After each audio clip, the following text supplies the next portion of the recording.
Okay. Max Murphy's having a conversation with himself. He says, "Here I am skipping school.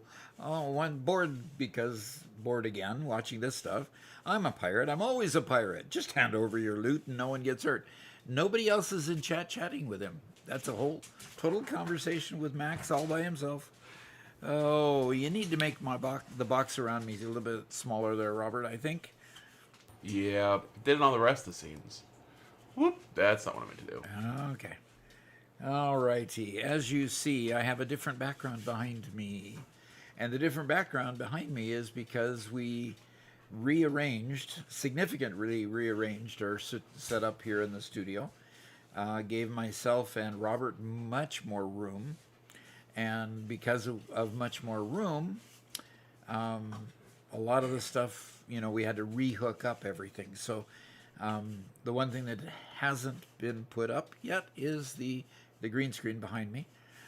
So if it gets to be too much, not being able to see behind me, then we'll just go ahead and take me off the screen for the time being and for this video until we get it reset up, probably for Tuesday's stream.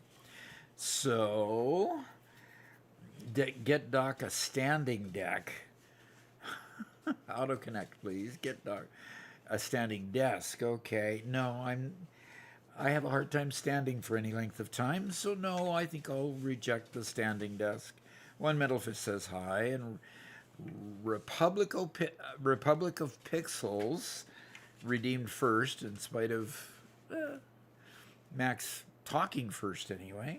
And hi, Monkey, with his usual was and Spencer Wright says, "Good morning, Doc and family. Hope you're having a great day. I have my daughter sitting on my lap, peacefully napping and watching Doc stream. Life is good." Oh, life is always good when you get your kids on your lap and they're sleeping and just enjoying cuddling with you. That is really, really special, really neat. So, really, really appreciate you joining. Right now we have 18 people in YouTube, and we have 12 in Twitch. So we're gaining folks slowly but surely. The D-Man says, "Doc going to be cooking with gas fuel?"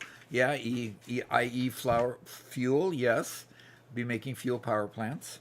Doggo's wandering behind me. Was that a golden retriever type doggo? Yeah, the golden retriever type doggo, I'm sure, was behind me. Yes, they wander in and out of. They'll wander in and out of the picture. They've actually got room to get in and out of the picture now, where before the behind me was like this much room behind me. Now I've got 6 feet behind me, so that's quite a difference. The Hugs says good morning. All right. Okay, the D-Man says fuel is his favorite power source in the game. Yes. Agreed. You should keep it like this. No need for a green screen. Well, yeah, I just need to decorate that back wall and, put my play button from YouTube on there. My silver play button on YouTube from YouTube there. So realize that the shelf is the most best shelf ever. Yeah, you like those cinder block shelves back there? Yeah. Those cinder block shelves are very useful. They're cheap. You can rearrange them any way you want. And so, yeah, there was a whole bunch of shelves back there, and we slimmed it down to what's there now. And I've got my 2 favorite authors back there. And Michael Crichton specifically, my by all stretch favorite author of all time. So having an enjoyable time reading Isaac Asimov and reading Alex Haley? No. Arthur Haley, another favorite of mine. So Geeter Games says, "I need to see if you have any videos on turbo fuel setup. Need to package some as well for main hub and trucks." And Adrastea is here with her usual, let's see, the Butterfinger to start the stream. And I have my Butterfinger here. Is it on the screen, Robert? I can't quite tell. Yes, it is. Alrighty. One of the downsides of our current setup, number one, please let us know if any of our mics are like severely out of whack. But yeah, one of the downsides is Doc doesn't currently have a preview of the stream. He Yeah. only sees the delayed version that you guys all see. Exactly. So I'm just now seeing me wave the Butterfinger, for example, because yeah, I have to constantly refresh the YouTube one because the YouTube one tends to lag a little longer, a little farther back than the other ones. So than the Twitch one, but the way I have them overlaid, frankly, I could switch the overlay, put the Twitch one there since it's not quite so. I think I'll do that.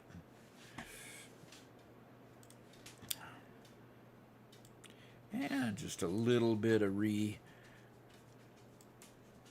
rejiggering here, and I've switched them around, and Yeah, in response to Gator Games, we built a really good turbo fuel setup in our 1.0 world. And so if we didn't do any videos specifically on tutorials for it, you'll definitely find one in the playlist about building the turbo fuel. diluted turbo fuel, huh? Okay. Was that the recipe we used? I don't recall the recipe we used. Okay. All righty. Okay, the hug says mics sound good. Well, that's good. At least on YouTube, the mics sound good. That's good. Okie dokie. Well, let's go ahead and get to the game. One Metal Fist. I'll read One Metal Fist comment while we get to the game. It says, I'm starting to build a factory for turbo pressure motors. That's another alternate recipe. So, do you think it's worth starting nuclear now? Yeah. I'm running on about 83 million power from turbo fuel. Not sure that if the late game factories consume way more power than I expect. I don't know. I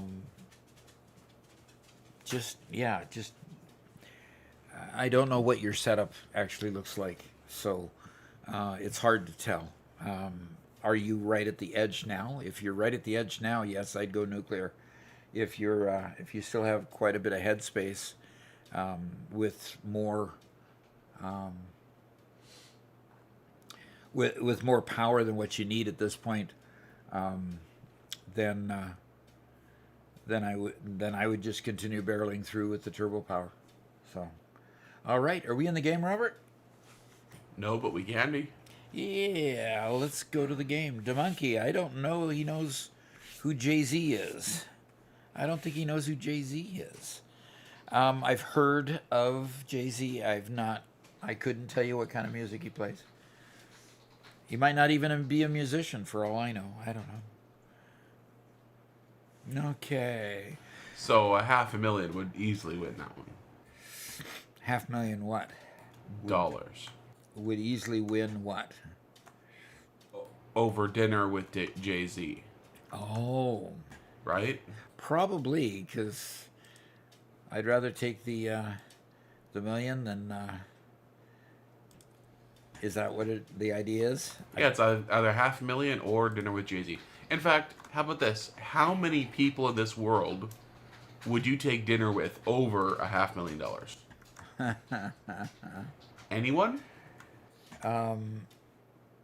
My wife. Well, come on. The sappy answer is not allowed. Sappy answer is not allowed. Well, no, we're talking about one time, and you've given up many dinners with Mom for, a whole lot less. Oh dear. You didn't really say that, did you?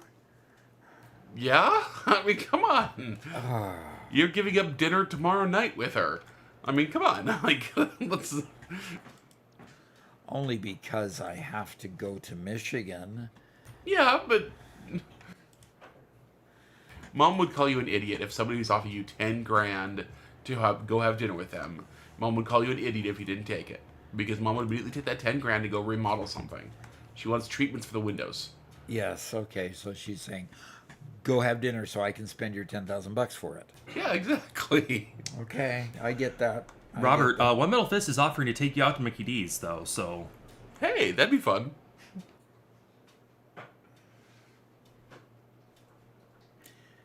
Well, oh, there it is. There's the blue line. I say There it get is. it while the going's good, Rob. Well, I've never made it over to that part of the world, but someday, hopefully, I will. Okay. I've never really felt the need to, do the pilgrimage or whatever, to see the Holy Land, but I would still enjoy being able to go over there. Yes. Only if I'm allowed to see the Crusader states at the same time. The Crusaders, what? The 7 cities. Oh, the 7 cities. I'm not sure what that means. Antioch is the one that comes to mind. I can't remember the name of the other one. The other ones. Okay. They're- Crusader cities? Why would they call them that? Well, they were the cities that were either founded or taken over by the Crusaders during the Crusades that established full Christian cities there. They almost all exist. None of them are Christian anymore, from what I understand. They almost all exist within Islamic countries now, Okay. but some of them are pretty incredible. Interesting. Adristea is kind of peeved that we skipped her comment. Doc, you're apparently looking kind of blue. Yeah, we've got blue walls, and our new light setup is not tweaked yet. We just put a light bar up there so that I could have light. And yes, I am quite blue, of course, because you can tell all the blue walls. I had green behind me before, and we had to tone down the green. So we haven't quite got this fully tweaked yet, so my apologies. So, and probably could have done better by wearing a red shirt or some other color shirt too, but we didn't think of that early enough. So, anyway, it is what it is today. And Adristea, I'm not going to be responding in Doc's stream from Minecraft chat. You can type in the main chat next time if you want to complain about it. Okay. And Republic of Pixels asks, Antioch of Holy Hand Grenade fame? Yes, the very same. Of holy hand grenade? The Holy Hand Grenade of Antioch!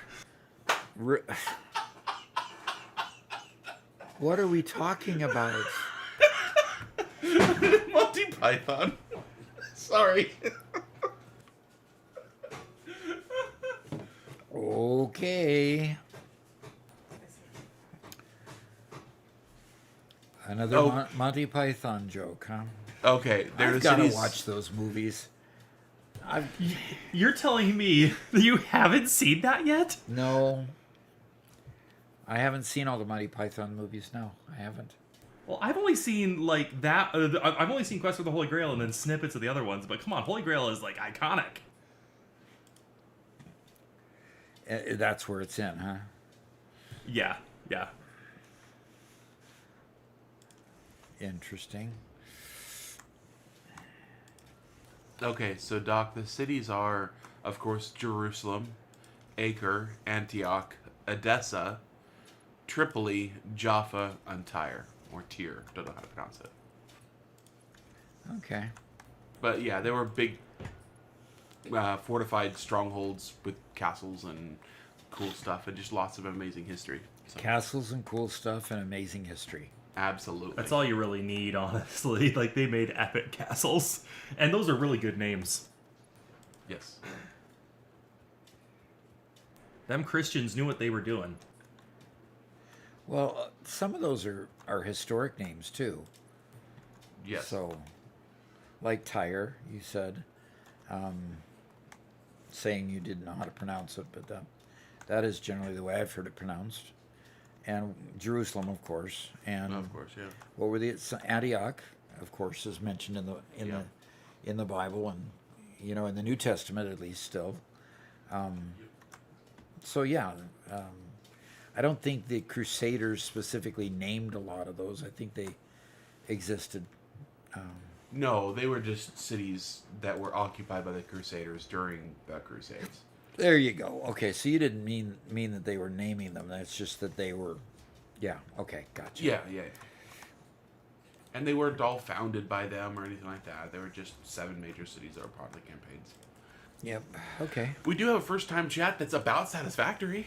Oh well, that's good. That's weird. Duty Duty 93 says, "Hey Doc, is it better to try to mass automate materials like steel as soon as you get it unlocked, or try to get more milestones done first? I'm having trouble trying to decide." Well, you can do both.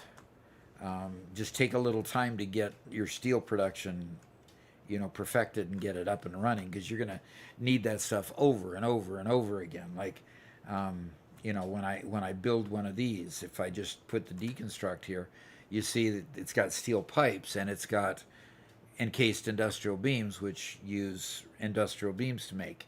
So, if you're going to be building refineries, you're going to need those steel products. And you'll find that those steel products get wrapped into a lot of things that you just need to build later on. So literally, build out your steel factory to the fullest that you can for the node of coal and iron, the nodes of coal and iron that you have to feed them, and build them as robust as you can, and then move on to doing more tiers, because you'll want those steel products. Definitely want those steel products later. So I hope that helps. Oscar says he likes Smurf Doc, so we should just keep it. Smurf docs? Smurf Doc, as in blue. Blue doc? Okay. He says it fits my style, I guess, is what he's saying.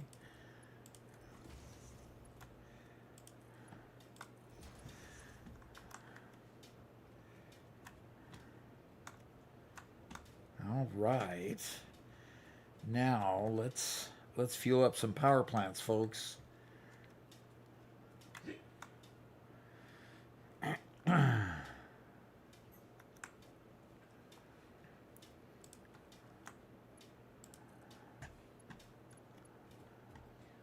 am having some minor connection glitches.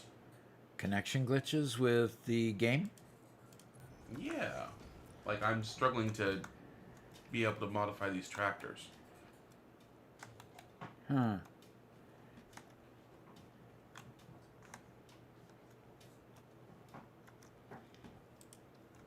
I love these T connectors. I love the aesthetic of not having to use a full X, X connector, or whatever you'd call it, the two-directional one. Not having to use those just very nice. and leave one end of it just blank and hanging out there. That's kind of nice.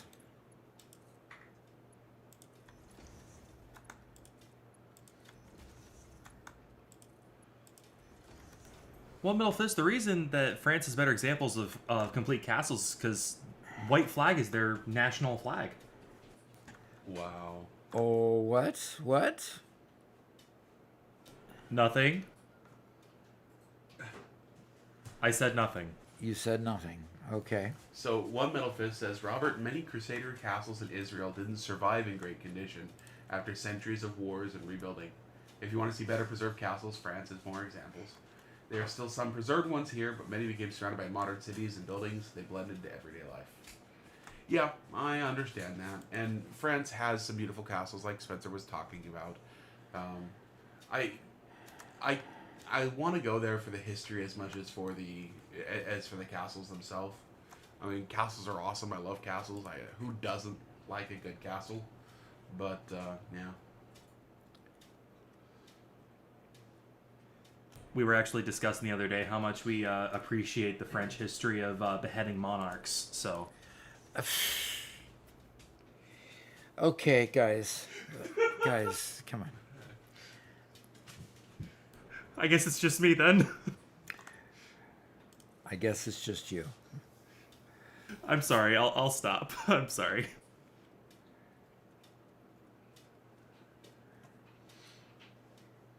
There's a lot of examples of leaders that are no longer leading their countries, that are thrown in jail and found guilty of something or other and executed.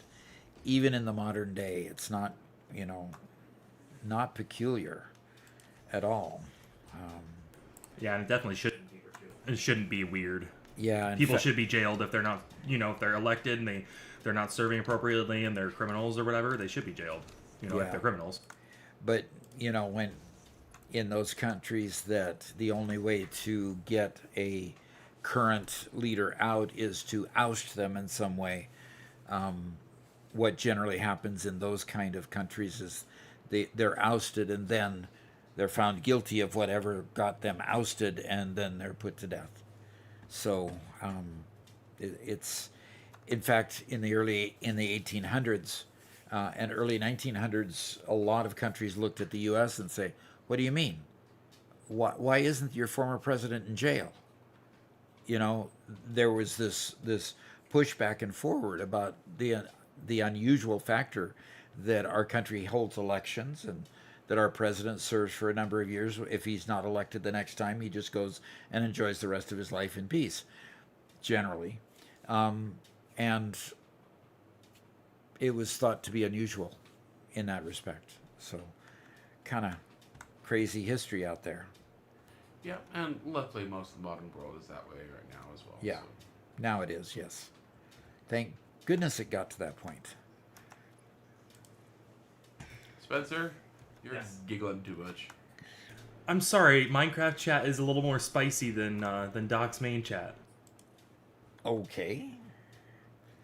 If you guys want to see No. the Minecraft server chat, all you have to do is join, become a member on the server, and you can join.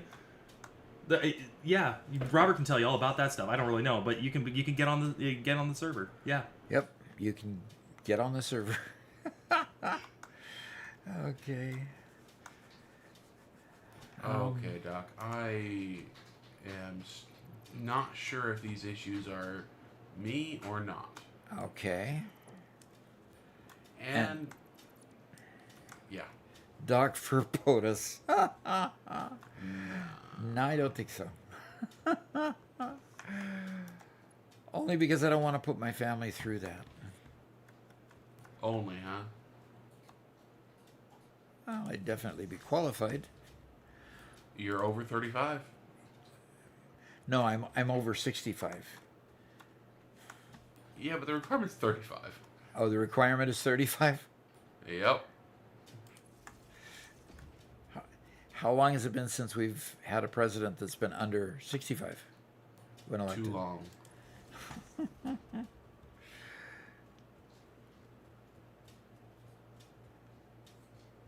I don't know. We haven't read any really good candidates below that age. Uh-huh. Oop.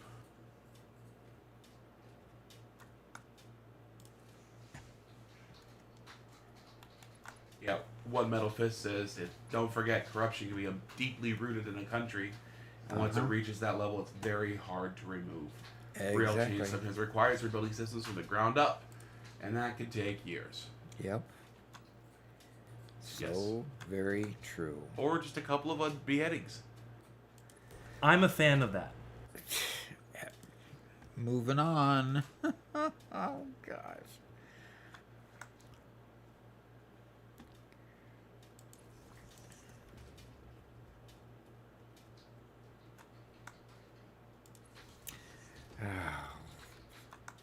And Torvathong just subscribed with Prime. Fantastic. Thank you, thank you, very thank much. you. And Torva, just first time chat, says, your YouTube shorts helped me so much. Thanks a lot, man. Appreciate it. Okay, we got a question from One Metal Fist, I guess. Yep, they say, to continue my question from earlier, yeah, I still have free power capacity, but I'm worried these machines consume so much energy for a single product, and they're so slow they'll eat up all the power I have left. Well, it depends on how many of them you build.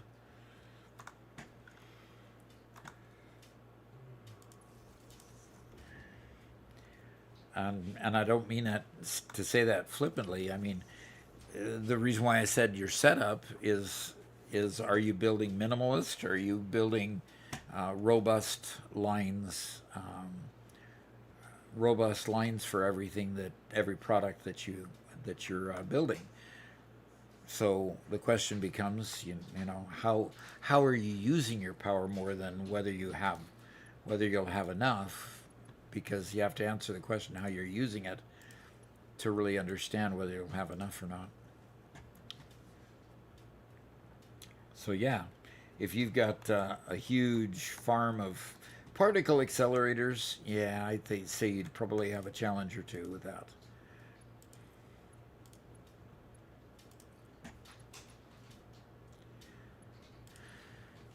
But if you're only building one or two particle accelerators to make the minimal number of products that you need in order to get to the next level, then you probably can do with what you've already got started. So that's kind of what I mean by it.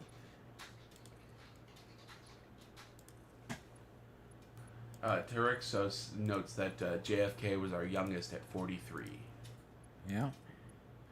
Yeah, he was a young'un. He was much younger than the average. Okay, let's go put some power plants in here. And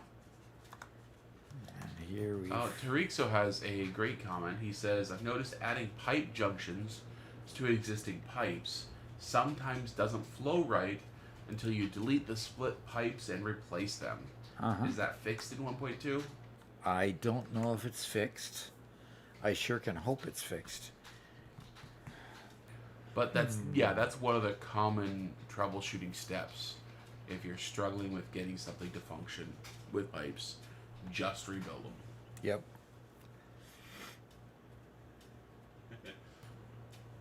And Whites says, hey Duck, how are ya? Love your shelves back there, so creative.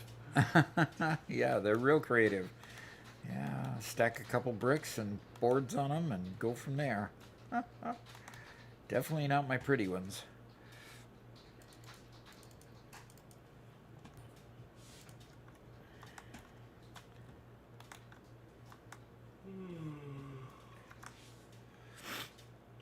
Trying to to rebuild this truck station without breaking everything is proving somewhat difficult and time consuming.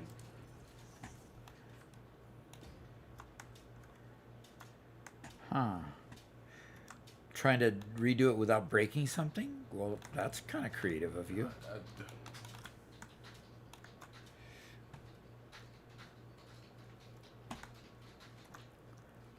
I'd say also it's very noble of you to do it that way, Robert. What else can I say to make it sound like I'm not being too Facetious. demeaning? Yeah, I understand. Oh, stop.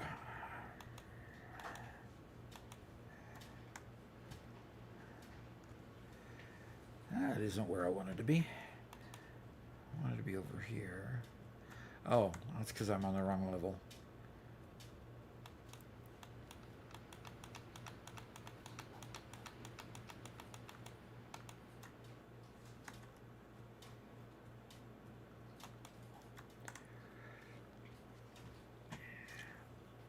Ah, yes.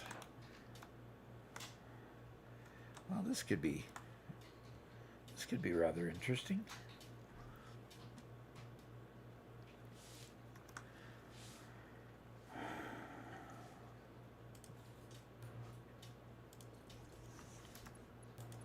One Manifest says, I usually run a 3x4 machine setup. I missed the beginning part of this conversation, so I don't know what that refers to. He's referring to the setups that he runs in order to, and he's worried about the power supply. So. Okay. And Major Payne asks, if I may ask, how many refineries per pure oil node? Currently I have 6 nodes, 4 pure and 2 normals, and I have 20 refineries on that. Is that the right amount? Okay, you have 1 pure and 2 normals? 4 pure and 2 normal. Oh, you should be able, because I believe at a normal rate, because I'm playing 1.2 with the things jiggered. Doesn't a refinery take in? It all depends on which formula you're using. Okay, let's back up here, and I'm gonna go to a refinery over here. Okay. So this refinery, depending on the recipes, if you're doing plastic, okay, It does something every 6 seconds and requires, well, let's, why is that taking in? Okay. If I'm making, what was I making here? Doggone it. Am I ruining something that, yeah, this is my plastic line, isn't it? Yes. So if you're making plastic, you need, you know, water? That's the wrong recipe. It's that recipe that we're using, turkey. Okay, so we're taking in 15 crude oil. If you use the rubber recipe, for example, you're taking in 15 also here. I think he's talking about the fuel recipe, right? Isn't that what we've been talking about? The question is which recipe he's using, because every one of them is going to take a little bit more. Nothing goes straight from oil straight to fuel. Next row down. Residual fuel takes The one before heavy that. oil recipe. Okay, let's not pollute my thing here. Obviously, I need to lay down just a new one. It looks like all of them take about 15. The question is that the normal recipe, or is that the 1.2 recipe that's different because we've messed with the part cost?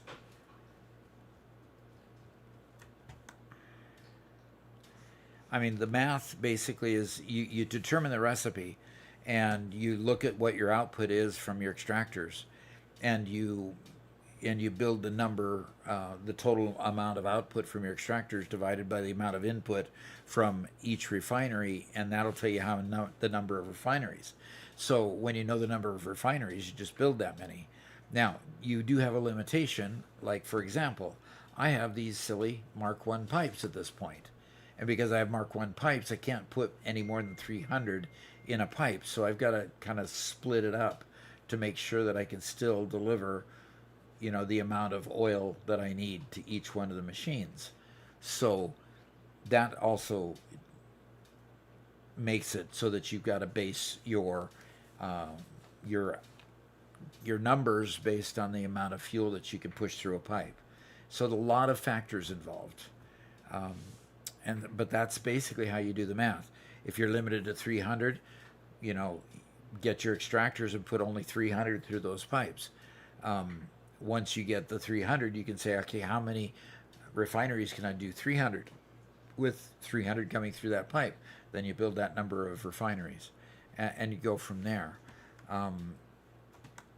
It's just a matter of doing the math several times, and suddenly you're able to figure out the math and accomplish the math pretty easily after that. Oh gosh, I am just not staying focused here, folks. I need to come over here to this. I need to drop off all of that. One Metal Fist says, from what Coffee stated in their latest video, there are still things they haven't revealed yet. Yep. I'm hoping one of them is a pipe flow fix, because right now they still don't know if they actually solved it. They don't know if they actually solved it or Or not? we don't know if they actually solved it. Yeah, that's true. I hope that their surprise isn't, oh look, another buggy system we released is not buggy anymore. I hope it's actually a feature. Okay.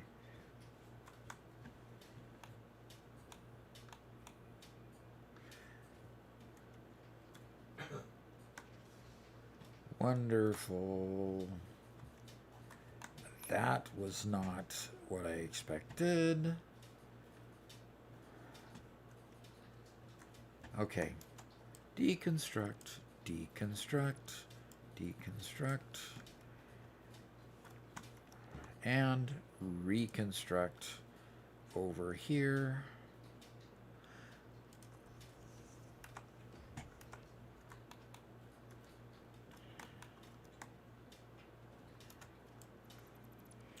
And put this conveyor back on here like that. But not on a curve. I need to do it straight. Oh, come on. Really?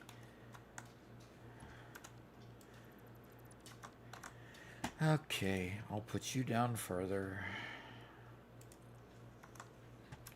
Now, you'd better behave yourself. There, that's better. Sometimes these conveyors don't want to have a mind of their own. And I don't want them to have a mind of their own. I want them to have my mind. I want them to read my mind, understand my mind. Well, I hope that means it's lined up with this, because I'm going to go there. Nope, not quite, but I'm going to just curve it and go into there.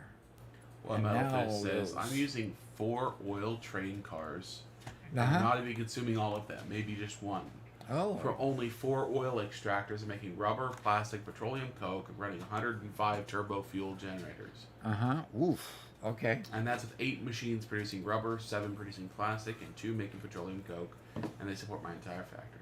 Fantastic. And no conveyors for 10 minutes, Doc. Well, that's not nice.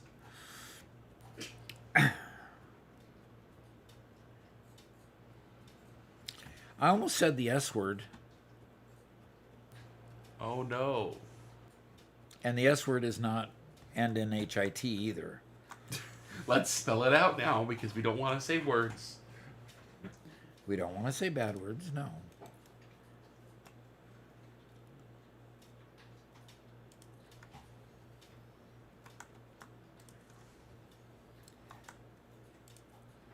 There we go. Timer's up. The timer is up, but I can't see it. So you're going to have to tell me when it's up. Very good. We'll do. Oscar does recommend American Truck Simulator as a game, Yep. which I think we've talked about a few times. Yep, we've talked about that a time or two, yes. But Doc's gonna go play Truck Simulator in real life here for the next couple days, anyway. So Unfortunately. Yep. I'm going to have to jog those out of the way.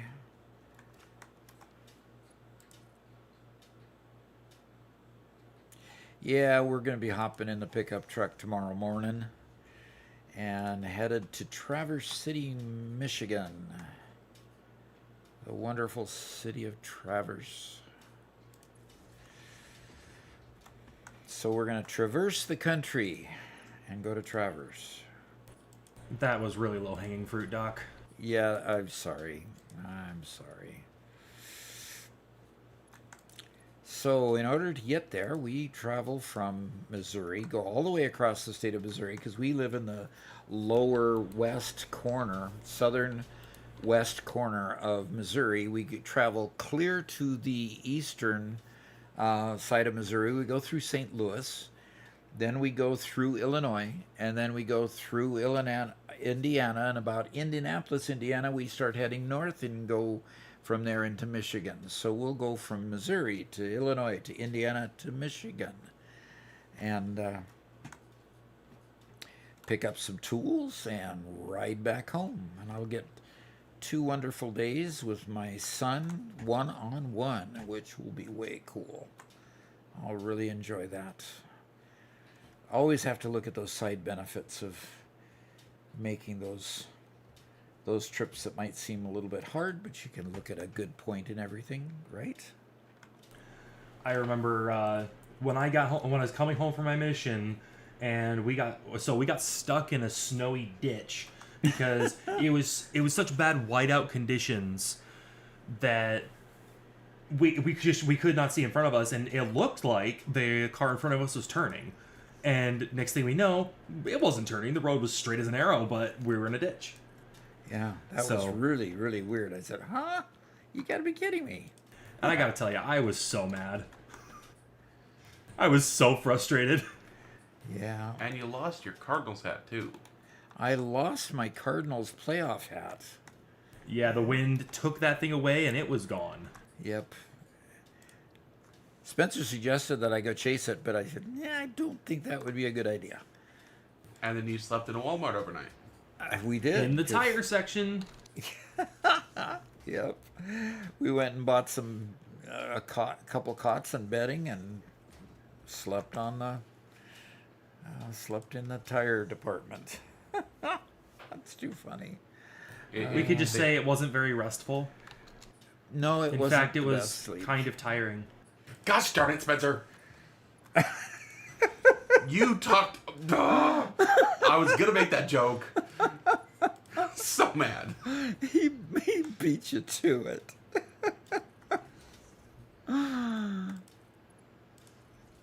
Oh, that's too funny.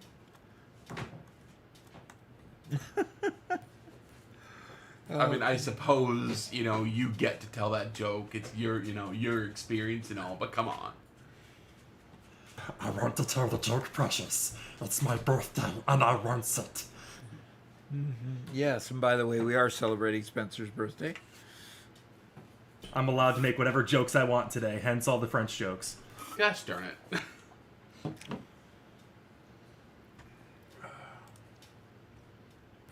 Billy Westrom asked, when you get fuel power set up, do you leave your coal power plants as they were? Oh, yeah. Or do you go back and use that coal for something else? Generally, I use it. I just leave it where it is because it actually uses a small part of the total coal. We've got 2 coal power plants, so we've got a cluster of 3 coal mines in a particular area in the Dune Desert, and those 3 coal mines powered 2 power plants.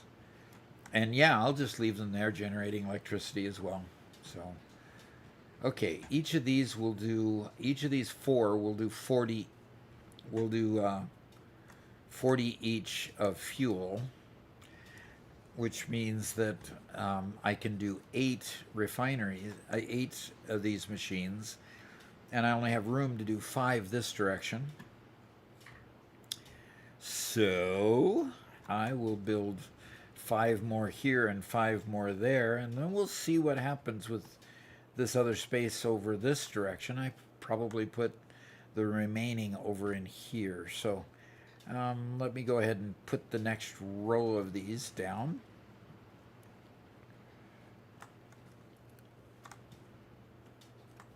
I want to line them up together, and it's not giving me any indication that they're lined up, so I'm gonna okay, go move one that way. Good. Address Day asks, has Spencer had his Butterfinger yet? He's not had his Butterfinger.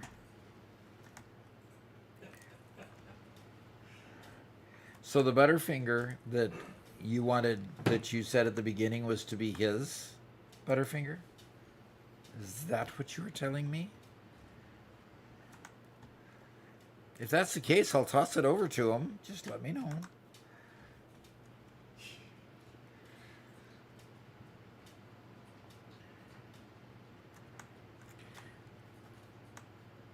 So, seems like Spencer wants that inheritance.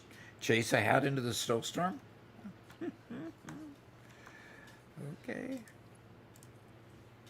And Ella Mahir says, you look better and younger without the green screen. I look better and younger. Interesting. Adjustea says, no, I would never take your Butterfinger away, Doc. But he deserves a special day Butterfinger. Okay. Doc, no pipes for 10 minutes. Did you really do that? She really did that?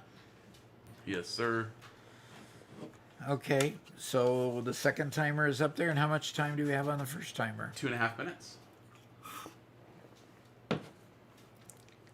And One Middle Fist sent me a video this morning, and he's reminding us now that he sent me a video of somebody running Doom on E. coli bacteria. Okay. Yep.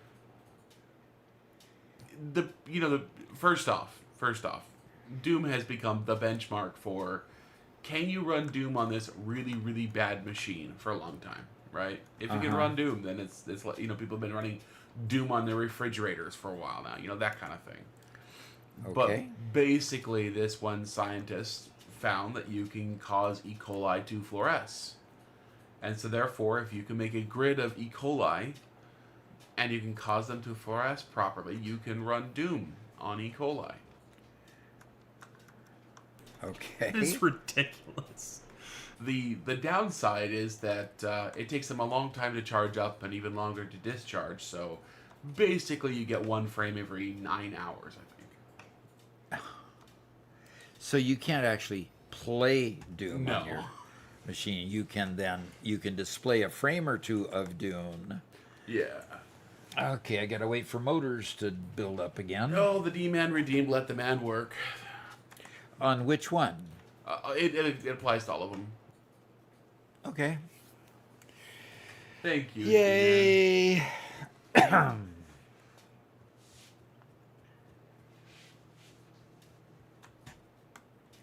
All right, so I'm going to hook these up to power, and the pipes are, the one pipe is hooked up, but the pipe at the end is hooked up, but the pipe at the middles aren't. So that one ought to fire up right away. Yep, it did.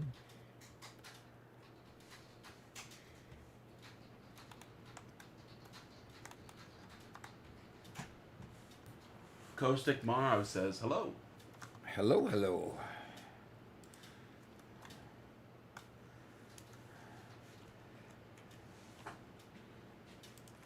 Okay.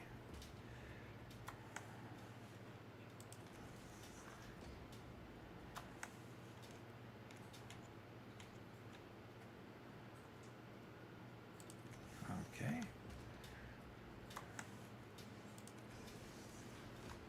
Okay.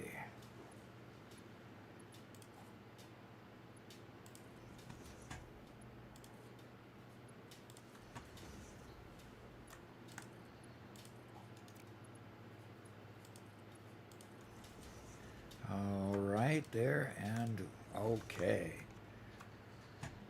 There they go. There's another row of 5 more.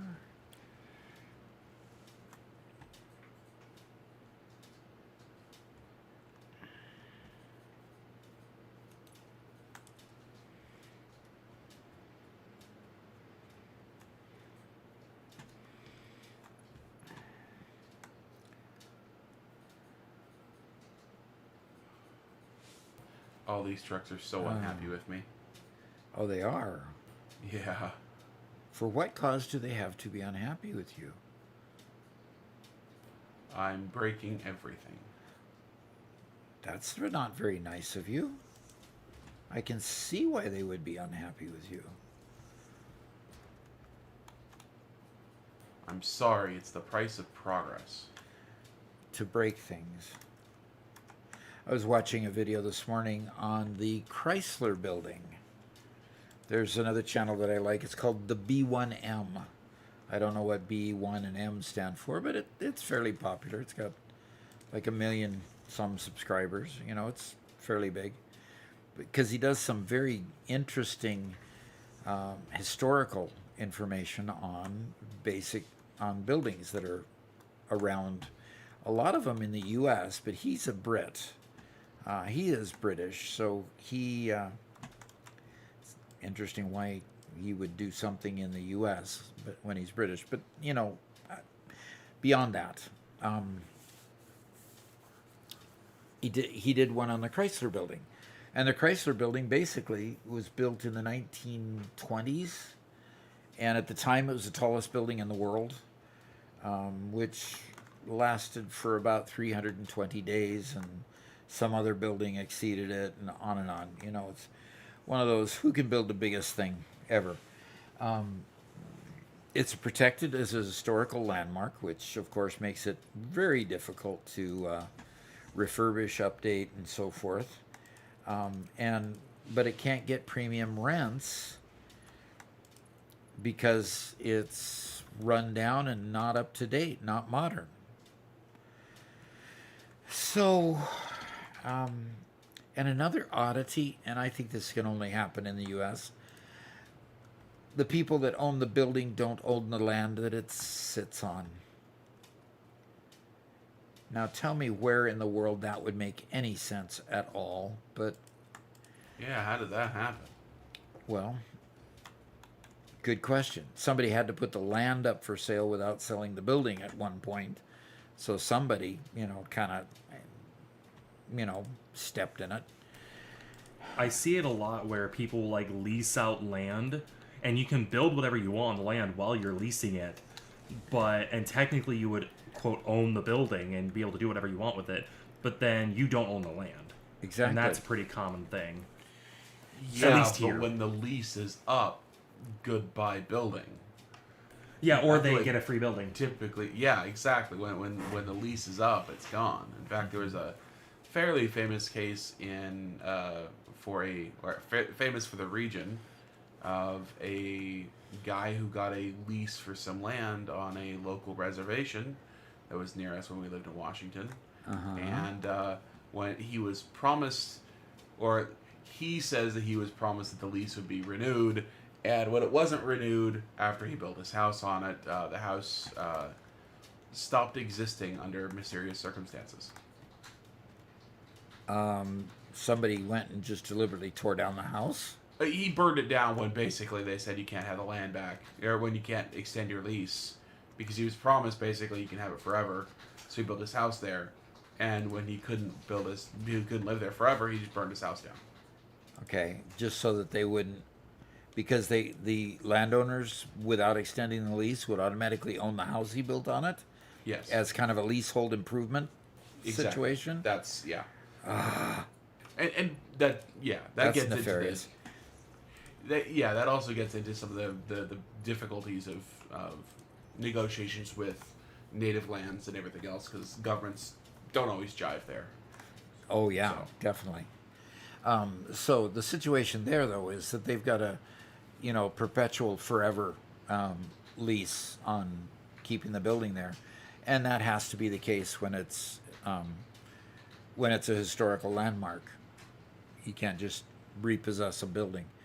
Although the people that own the building are losing so much money on it, I'm sure they'd love for the people that own the land to just simply repossess the building. But the problem is the building doesn't make enough money, and frankly, it doesn't pay enough money for the $35 million lease annually for the land it sits on. Can you imagine paying a lease of $35 million a year? That's pretty insane. That is pretty insane, yes. Just boggles my mind. Consider my mind boggled. Is this full? No, it's not full, but it's not going to contain everything I need it to contain either. So it is. Alma here says, "Good for him. Would do the same. Not gonna lie, about burning down the house." Absolutely. I mean it.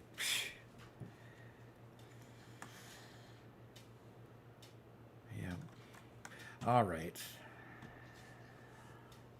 One Metalfist says, "Yeah, I saw that video, Doc. The place is being put up for sale now because the owners were forced to sell it and renovate it. Right now, it's waiting for a buyer." It's waiting for a buyer, but the price has gone down from like $500 million down to $150 million, just because of they're just trying to find a buyer, and they're trying to get it low enough where there's a buyer that's willing to take it on. And so yeah, the people who originally bought it are losing money every year that it sits idle. So yeah. This truck system is such a mess. Hey, we tried to make it not messy, Robert. What happened? I don't know how much this is the transition, but trucks are constantly getting in log jams. It's just a constant thing. Yeah. Wow.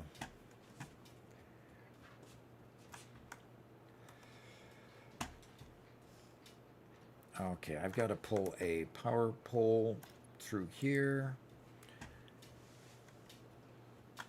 We can get it to there.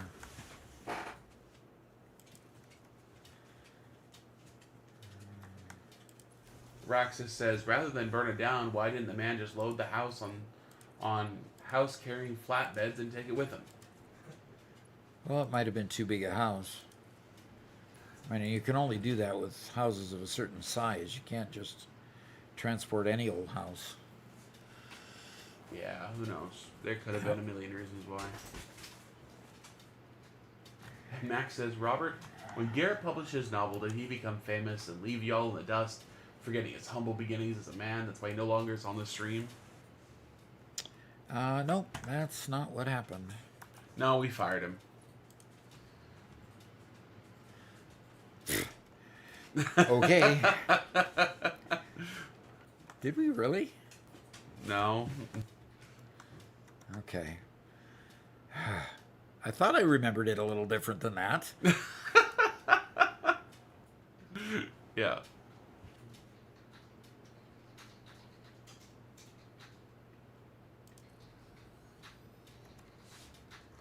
Okay.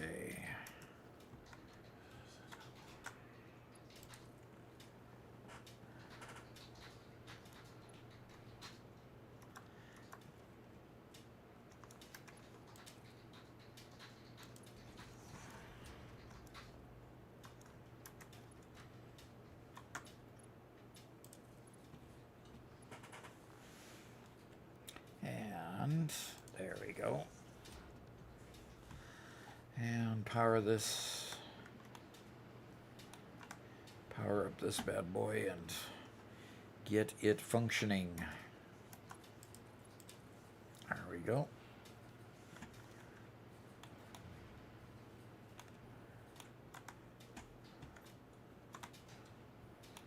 Okay, that ought to get everything pumping again and keep the fuel flowing. Well, Metal Fist says the biggest problem with that building is its effect on the environment around it.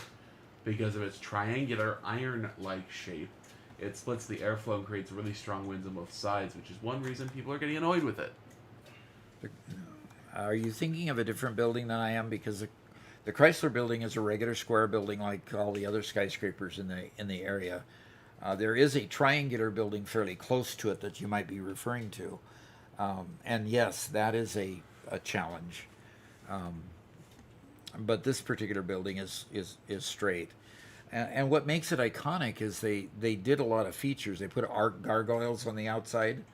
You know, on the four corners, they made the top of it in stainless steel and had those circular arches going all the way up the tower, and those circular arches had lights behind them, so they're, you know, it's really a gorgeous building from the outside.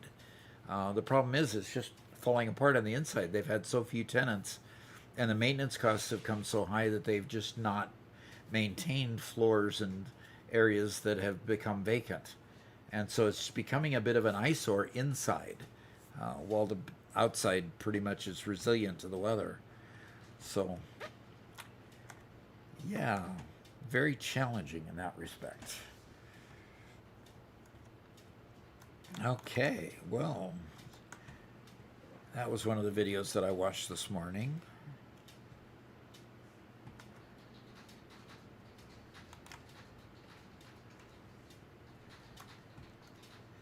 And I think I could probably build that last power plant on that last row. I had run out of materials to finish it. So let's go ahead and build up this last one here. There it is. And then we can put the... Do we have anybody on chat that wants to say something, Robert? And you're not talking because I'm babbling? Not especially. Okay. Actually, everyone loves Ali says, "Can you help me? I'm on stage 2. I think how to decide how much I need, how many machines I need, because in my base in the mountains, I'm planning on verticality more." Okay. How many machines you need? I've never looked, I have to admit, I've never looked at it from a how many machines do I need? I've always looked at it from a how many machines can I make standpoint. So I would pack as many machines as you can into that vertical space that you're talking about, and just build up. Just keep building it.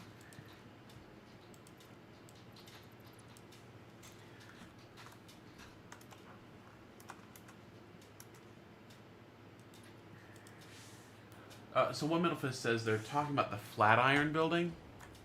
Yeah, the Flatiron is a triangular building. Yes. Yeah. It says a court decision was made that it can't stay empty anymore and can't remain in its current condition. It's costing the city too much money, so the owners were forced to sell it, and it's looking for a new buyer. Interesting. Yeah, there's going to be the one thing the B1M said in the video I watched about the Chrysler building. He basically said this same problem is going to start recurring more and more, because in the days of building those early skyscrapers, are in that situation where they have to be retrofit for internet, they have to be retrofit for modern electrical needs, they have to be retrofit for modern heating, and their entire guts have to be redone at this point. And it's expensive to do because they didn't necessarily build them with the idea that they were going to put internet throughout the building, or build them with normal data center type of infrastructure at all. So those retrofitting those old buildings is difficult, and taking them down is even more difficult, because they were built because they didn't have the engineering skills back then. They were overbuilt for the height that they are. So they were very, very, very, very big internally, built with a lot more metal than they use today, and a lot more concrete than they use today. So taking them down is almost impossible. Retrofitting them is nearly impossible as well. So it's just kind of they're definitely in somewhat of a catch-22 situation, where you can't do one thing that you need to do, but you have to do it, type of thing.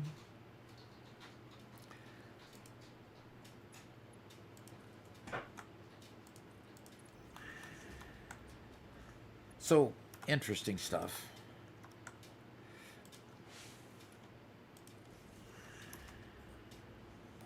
Yeah, a lot of America's old cities are really struggling with that transformation from and I know these terms aren't the correct terms, but basically a first generation city to a second generation city, or multi-generation city. Yep. Transitioning from all we're doing is building new buildings now to we have old buildings that have lasted lifetime.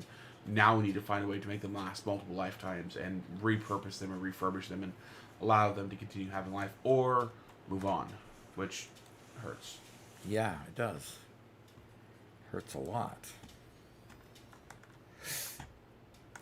And Ali Mahir says, not to backseat or anything, but if you guys have high-speed connectors, you should really invest in daisy chaining. I'm loving it. I'll bet you are. We're right on the cusp of getting high-speed connectors. I think we've unlocked the recipe, but we haven't built the manifold for it yet.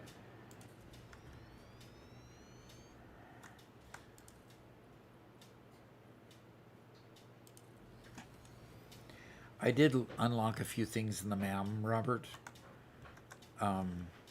Okay. While I was playing offline. Ooh. I was doing working illegal stuff. I was working on, what line was I working on? Where the next thing was the build gun. And I just didn't go collect the materials. Not the build gun, but the rod, the iron... the rebar gun? Rebar gun, yes. Okay. I'll take a look at it. So, Callsign asked, when is building a power plant for a fuel generator? Or, when building a power plant for a fuel generator, what's a great setup for making rocket fuel? And would making fuel generators better to link the fuel generator from the same pipes, or keep one line of pipe for one row of generators? The determination about the one line of pipe for one line of generators is how much fuel does each one need and how much can I deliver with the pipes that I have. Like, for example, I know that this machine here consumes 20. I know that my wimpy little 300 pipes can service 15 of them, for example. So I've got a situation where I'm looking at these pipes, but I always configure my pipes so I break them up, so I've got a little bit going through and not the entire single pipeline trying to carry all of it. Like, for example, I have 1, 2, 3 different pipelines on 3 different manifolds pushing, these push 40 each, so they're pushing only 160 each down here. So I know I'm never going to be have a problem with pipes. So you do the math, you just make sure you don't have a single pipe trying to push more than the pipe's limit. But if you break the pipes down, a lot of times you don't run into that limit quite so much. You can just pressurize all the pipes and make them work. And what was the original question I was answering? Did I get it? Ooh, I love walking on these things. I'm not exactly sure because I got distracted while you were answering. Okay, that's fair. That is fair. He asked, does it base off the purity of the oil node, or as well how much power shards the oil pump? Okay, say that one again. Does it base off the purity of the oil node or how much power shards for the oil pump? Both. I mean, if it's an impure, you can power shard it probably all you want and not have a problem. I know that I cannot power shard. These are on pure nodes right now down here. I know I can't power shard that one all the way up to 250% because being on a pure node, it would overpower my 300 limit pipes. So I just can't push that much. I think it starts by pushing, I could go down there and check it.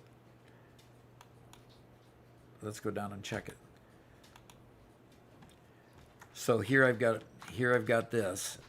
I can only push 300 per minute through that.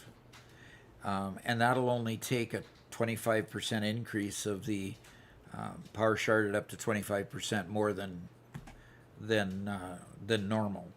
If I completely take this down to 100%, let's put this at 100. It only pushes 240 on a pure node. Now, if it were a normal node, it would be 120. If it were an impure node, it would be 60. So 60, you could take it at 200%. It'd only push 120. 250%, it would only push 150. So at that point, you could power shard it all the way. So there's a lot of pieces to that formula on how much you can power shard something. So that you get the maximum that you can put through a pipe. Okay, so in this case, now when I get my Mark II pipes, I will most likely revise some of these pipelines and push more.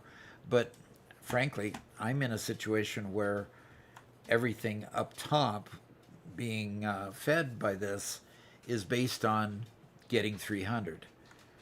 So with just getting 300, I really can't expand this stuff. Oh, I didn't quite make it. Okay. Now I got to figure out how to get back up there. Whoops. Sam, that's enough. So, there's a lot that goes into the math when you get to this level. All the ifs, ands, and buts about everything. So it's like this whole thing down here is based on that same formula, and I had limited space, so it's kind of split up and chaotic, but it works. Pardo says, "Hey Doc, recently purchased Satisfactory. Uh-huh. Your videos and shorts been awesome to watch." Cool. No. Are the kids out there with the chickens or something, Spence? I don't know.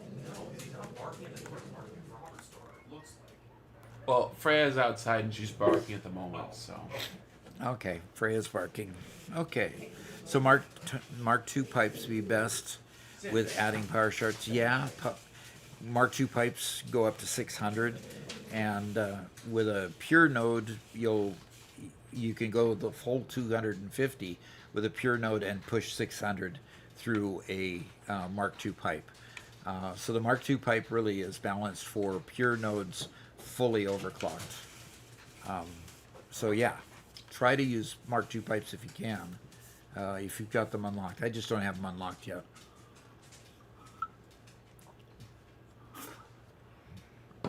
Hey Robert, do we need the next milestone unlocked in order to accomplish something?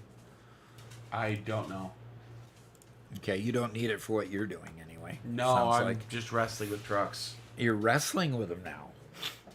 That sounds interesting. Yeah, it's less fun than it sounds. It's less fun than what it sounds like. Okay. Well, we have too many truck stations pushed in here, and so I have to move one truck station to another location, basically. Okay. Kostek says, I watch or rather listen to your stream while making charcoal, so I can't contribute much. But I have a question. I've only been playing Satisfactory for a short time, and I'm wondering how you like drone delivery, and do you have any tips for it? I really, really do like drone delivery. And the reason I like drone delivery is because it's fun to watch drones. A lot of times, it is a lot of fun to play with drones. They can be overused, though, as Robert will plainly attest. He feels that I've overused them at times. I'm just going to push this thing down. There we go. Oddly enough, they will work in spite of the fact that they didn't want to push in there. This will still work in the midst of this, whatever they call these things here. They're hollow, and they've obviously been made. But anyway, so I love drones. They are a pain to keep fueled up, similar to using trucks. You got to keep them fueled up as well. But they are a lot of fun when it comes to just transporting things over long distances without having to put all that infrastructure on the ground in order to make it happen. With trucks, you got to build a road. With trains, you got to put the track down. So it's, it's a balancing act that you gotta play with. But when I've got really, really rough terrain, like when I'm transporting uranium in particular, when I've got rough terrain with uranium, I literally do like doing drones because they're about the only method of transportation that works really well to get the uranium from those high places where there's uranium to near nuclear power plants. So.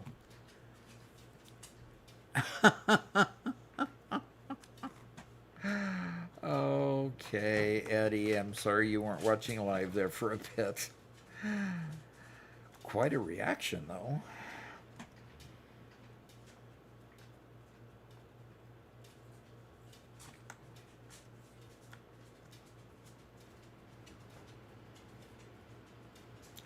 Okay. So I am going to put a pipe down here.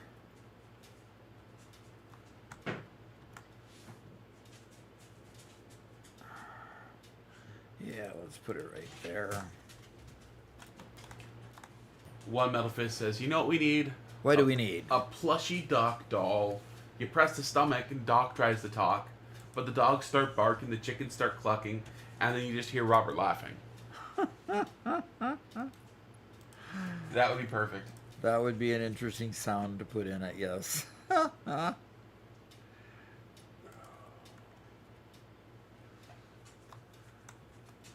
And Wolfman asks, should you put the rocket fuel factory where the nodes are, or should you use trains to transport them? It could be either way. Literally, it could be totally either way, depending on what your needs are. Because I'm just trying to put this pipe in here. Totally dependent upon what your needs are. If I've done it both ways. For example, when I made my big turbo fuel power plant, I did a 55 megawatts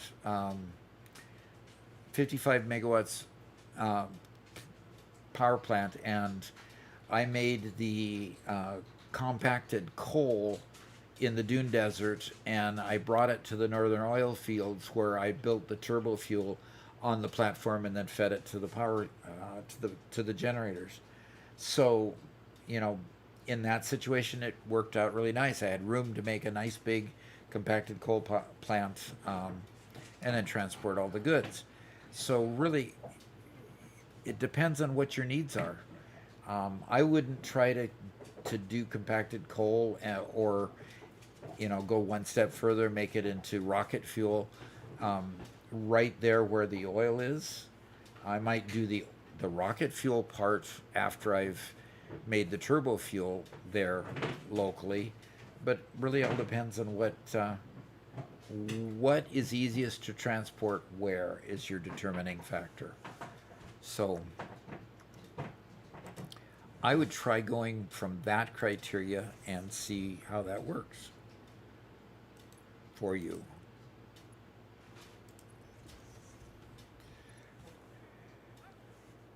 Okay, we've got fuel coming through here.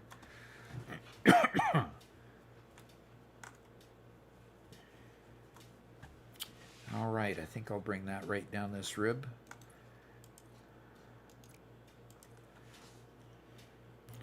Well, Metal Fist says, I discovered a new ways to use drones. Feels like a whole new world I was trying to experiment with, and I can't believe it's actually possible. It's one of the coolest systems I've seen, and not many people seem to realize how much you can separate and organize with them. Separate and organize with drones, huh?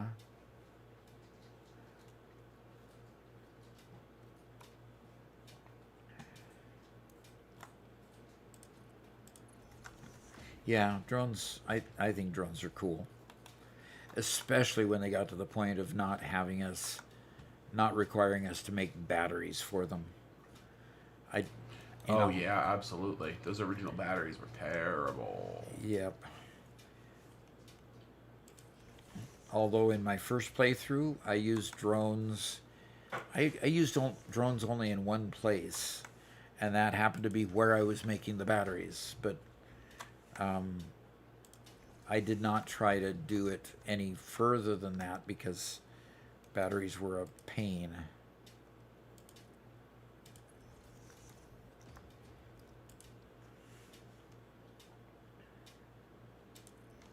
No, don't you dare. Oh, you dirty, rotten truck. Say how you really feel. Did it become a monster truck, Robert? No, he took a shortcut through another truck station. There's supposed to be a time penalty for going through other truck stations to prevent them from auto-pathing through truck stations. Oh, I'm mad. Sorry. Ah. It auto-pathed, you say? I'm creating a road with basically like a swerve lane to meet trucks, right? A lot like what you did on the main drag, just a little more separation. And for some reason, this truck, instead of just driving through the normal lane, decided to jump into the swerve lane and drive straight through the other stations. Huh. What a jerk. Well, you need to check and see if that's just going to be the standard operating function for that truck. Yeah. I have like a dozen blinking yellow warnings that I have to go fix all of them. So one Metal Fist says, I made a drone distribution hub for my turbo fuel. I have one massive station near my fuel area with packagers underneath producing packaged turbo fuel. and it sends it across the map to every drone port. Okay. That way, all my drones stayed fueled automatically. And there's an alt recipe that uses normal coal instead of compacted coal, while producing much more turbo fuel than the default recipe. Cool. Yeah, I mean, Doc's drone system worked really well on the Mega Factory build. The only limitations were, one, if you started to stress your turbo fuel usage a little bit and didn't make sure you have enough, suddenly you'd have stranded drones everywhere. Second, there's an actual limited number of drones you can have on the map, and then they start bugging out after that. But, yeah, it's kind of a soft limit, unfortunately. Yeah, it doesn't tell you you've hit that limit. It just starts bugging out. Okay. Pardo asks, why do you need so many components for Phase 3? It's usually like 2,500. Ha ha ha. Because we are playing with 100 times the normal amount of phase requirements. So instead of needing 25,000 versatile framework in the far left one, we have 200. Instead of having 2,500, we have 250,000 of them at the 100 times level. So normally we'd have 500 turbo motors or modular engines, and we'd have only 100 analytic adaptive control units. But playing at 100 times, those are the numbers we're working on hitting. So we're making sure we have plenty of power, and then we're going to go on a building spree. And at this point, with this many power plants going, I have only tapped 2 of the 4 fuel nodes that I have. So we're doing good. We're doing good. I need to put 4 more of these on here in order to use up the amount of fuel that I have created here during this process. So I need to build out some more platform.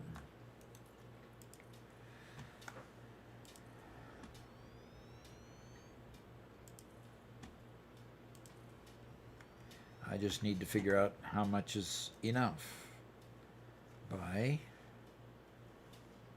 yeah, that will work. That lines it up with the other one, and I'll just put a T-junction there instead of the, I'll remove this and put a T-junction there instead to add it to it. And so we'll put another one right here. And we can't quite put another one there because I don't have the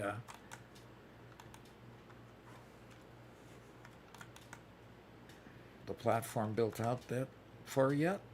And I've got a rock to run into here. So I'm only going to go up to that rock, I think.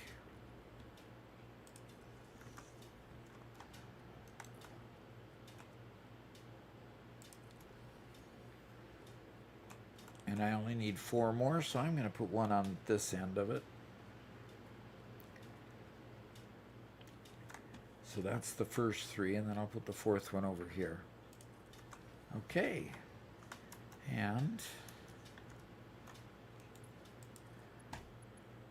that can go into there.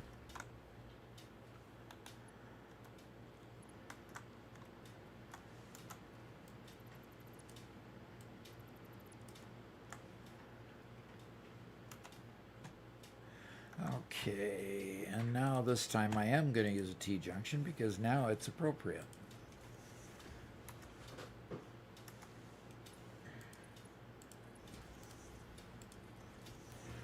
Paul Spangle asked about how many drones until they start bugging out.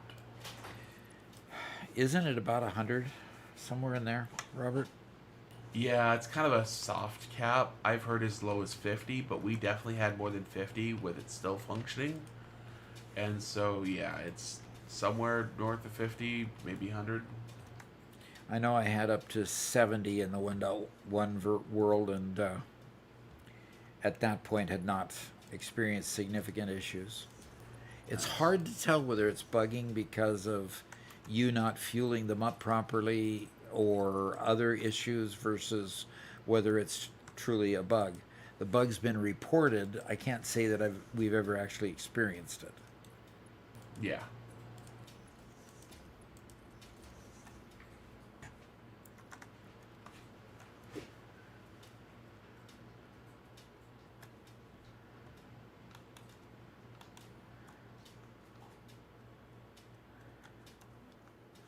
Okay, and I don't know why connecting to the like climbing in these vehicles takes 30 seconds every single time.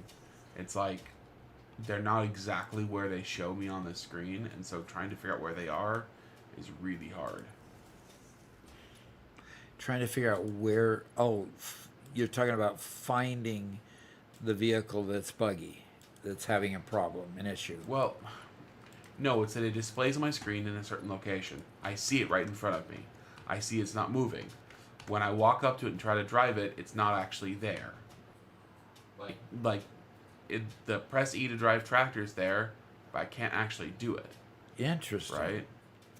Well, I've never seen that bug before. Beam factory. You have 2 trucks running beams. Yes. Okay, I'm deleting one. Fine. See if I care. Why would you delete one? Because they're not running full loads, which means they're just causing traffic jams. Fair enough.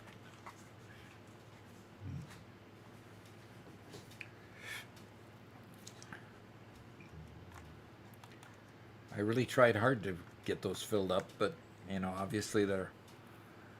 I think I was trying to get them filled up at a time when I was consuming all of it. I think it's to the point of not consuming it all because all of the buffers are filled, all the storage and everything, and the dimensional depots are all filled. Thank you.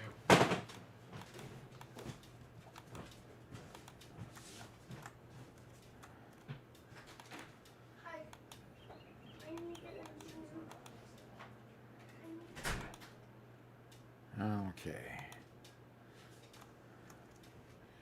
Eddie Umber says, drones start bugging out once you have let's game it out number of drones. Is a crazy bug to report.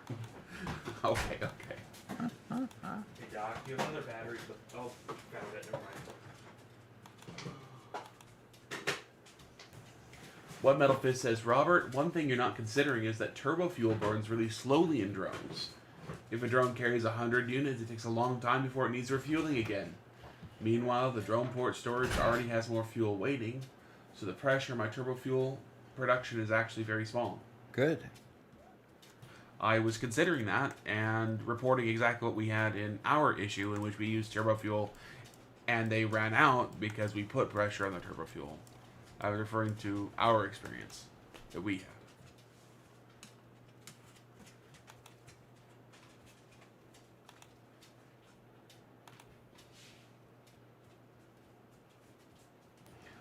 Sart Wars says, I want to thank you for all the content tutorials you made about Satisfactory.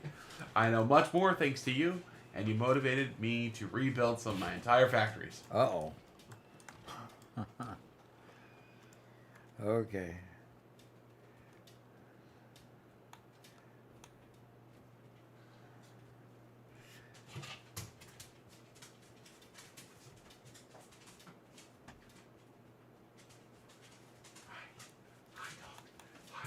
I know you love me. I know. Oh, puppies. Oh, puppies. Spencer steps out for 2 seconds and you're all over on top of me. Oh, what? Hard mode? Save the animals? Okay.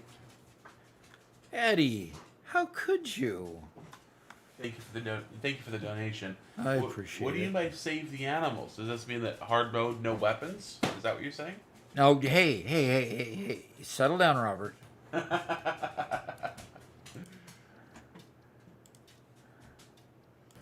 Wolfman asks, which sparkling water is your favorite, Doc? Sparkling ice or clear American? clear American. I don't think I've ever tried a sparkling ice. I think that's the stuff in the skinny bottles that's Uh-huh. colored. Okay. I think Mom gets those every once in a while. Could be. Well, the good thing about it is that I have killed so many of these beasties walking through this area that there just aren't very many of them. Cool. Well, the timer just started. 30 minutes. 30? It was a $5 donation. Ooh, My dude. my. Okay. Well, I'm going to come unlock industrial manufacturing, Robert. Awesome. Yeah, Wolfman confirms. Yeah, he's talking about the skinny bottles. Mm-hmm. I'm very sad because our local Walmart stopped stocking the orange cream flavor.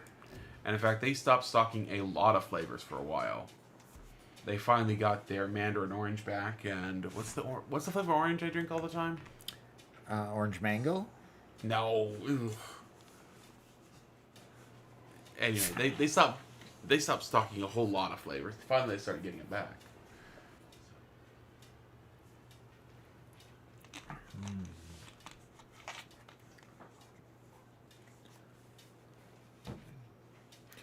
Alrighty. Monorail trains. So, Robert, we have trains next. Nope. As in, nope, we're not going to do trains. Nope, not gonna do trains. That's not nope as in unlocking it. Or do you want me to go straight to pipeline engineering? You can unlock it if you want, just to mock trains for not being used. So pipeline manufacturing, yeah, I could do that one. We got to make heavy modular frames then to Yeah. get the pipeline manufacturing. And then we get Blueprints Mark II next. Oh, very nice. Yep. So the critical thing here is we got to start making some computers. Industrial manufacturing got our modular engine and adaptive control unit unlocked. So we have the two project parts, so we can work on those lines right now. I have a solid plastics production line and a solid rubber production line running. So you could get the vehicles going out there and bringing back both of those now, Robert. Cool. So as soon as you get the trains, truck stations and stuff all handled on that are current, maybe you could start working on getting those two products in, and I'll start working on the modular engine and adaptive control units and computers and heavy modular frames. I mean, you see, if you could see on the screen, when we unlock the manufacturer, industrial manufacturing, we get 4 critical recipes. Yeah. 4 very critical recipes that really I need to start on all 4 of them. So I will get started on all 4 of those, and we'll get moving forward. By the way, you've got a truck station over by the quick wire. You know, the Caterium wire, quick wire, I think they call it. Yeah. But the truck station is just full, and I don't think the truck is picking it up and taking it anywhere. Off. Managing dogs. Off what? Did he hop onto your chair? I leaned back and both dogs just jumped up on my lap.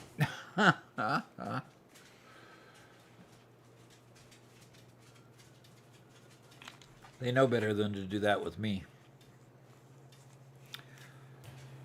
Eddie says, to be fair, I have another sabotage that will drive you crazy in mind. Just waiting for an entertaining moment to pull it out. Oh dear. So what have I got timers set for at this point? 25 minutes on hard mode. Okay. That's it. Okay. James says, with under 100 hours and seeing this stream, I feel so overwhelmed with tier 5 and 6. With all the new materials, what should my priorities be? Tier 5 and 6. Let me remind myself what happens in Tier 5 and 6. Oh yeah, Tier 5 and 6. Yeah, you've got all kinds of stuff being thrown at you in Tier 5. Tier 5, you get the jetpack. That's critical. You get better conveyor belts. That's critical. But basically, you're getting capacity here with new oil plants. So realistically, you've got to get your oil production up and running. And by getting your oil production up and running is what will continue your power production through your next tier. So unlocking oil processing and then getting through Tier 5 to unlock petroleum power at the end of Tier 5. We call it 5.5 over here. Both of those are critical to getting started on doing these things and starting to make the 2 project parts that you get the recipe for here. So you really are turning the corner to some very complex things. You get the manufacturer, which each manufacturer can take 4 different products. And usually it takes anywhere from 3 to 4 because you've got the constructor that takes 2, and then this one bounces you all the way up to 4. And recipes that only require 3 are done on the manufacturer also. So yeah, there's a lot. But start with getting your, in Tier 5, getting your production systems and your power systems up and running so that you can sustain yourself through the next few tiers. Okay? But yeah, it can get overwhelming at this juncture of your work life. I need a summer. You had 3 each on these trucks stations. 3 each. Oh, okay. No wonder we were having constant traffic jams. Well, okay, slim down the traffic. If that's what you want to do. Don't just keep complaining about it. Adjusted asks, besides elevator part increase, is there an option to increase milestone materials? Yeah, it's just called regular part cost. Milestone materials? Yeah, I don't think so. I don't know. Somebody who can start a new game and check that out, why don't you look and see if that is even an option? I don't recall that it is an option. So anyway, check that out for us. So Wolfman asks, is there a specific list of things that Doc will do for donations? There isn't specifically. It's mostly just anything within reason. So of course the no pipes, no conveyors, hard mode, we do that kind of stuff all the time. But there's a lot of other smaller things that people do to mess with Doc. You can pay to have me kill Doc or hunt him down for a time. You technically could do the reverse, but you know. But I'm not very good at killing him. Right. He is a sly fox when it comes to hiding or jogging or avoiding my shots. Sly, just wickedly sly. That's definitely what's going on here. Uh-huh. There's just... There for a while we went for a bit of Dad and Garrett both being paid to do accents for a while. That was amusing.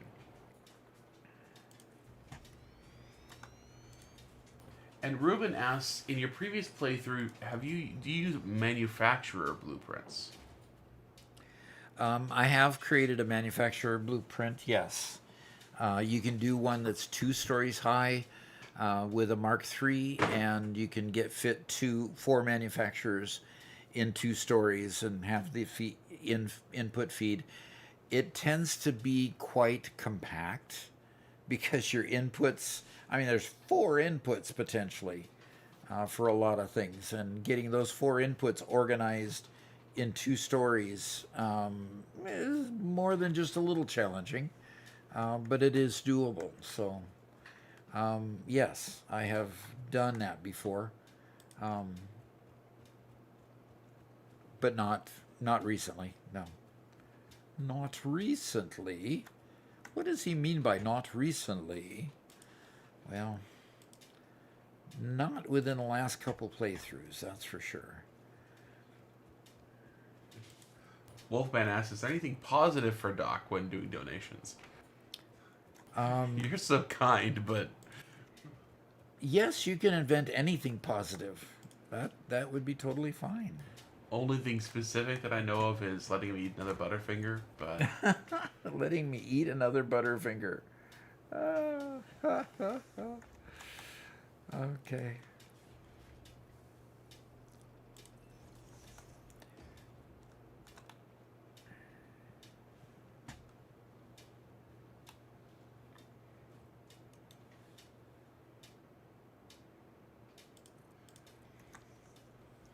All right. Floor number 2 is going up so that I can start building manufacturer type stuff on the second floor. How many walls is yours over there? I want to make sure that I'm doing equal. Don't know if it can For be what? equal.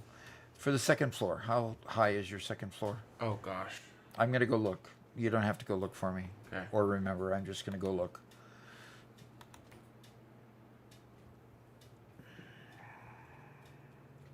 One.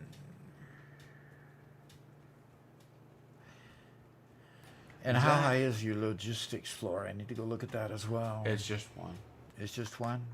Zach says, "Good morning, Doc. What happened to your green screen?" We reconfigured the studio. Basically put it in a configuration that gave Robert and myself more space. And the green screen just hasn't been put up quite yet. So you see a shelf unit in the back that we made with cinder blocks, which is there because I needed a stronger set of shelves. It's got some books on it. So that's kind of what's going on there. So Yep, hopefully for Tuesday we'll have things a little more refined. Doc hopefully won't be so blue. We'll improve the camera angles, and all that fun stuff. So it looks like it's eight walls high, and you said you had a logistics floor of just one wall here. Actually, you did two. 2 walls, 2-wall logistics floor. Now, do you have a? Okay, and that was high enough. Okay, 6 was high enough to get it above the sink there. That's the main concern. I didn't want the sink poking through. So,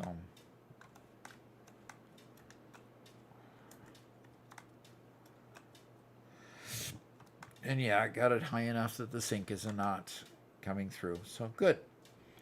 And so 2 logistics floors. Very good.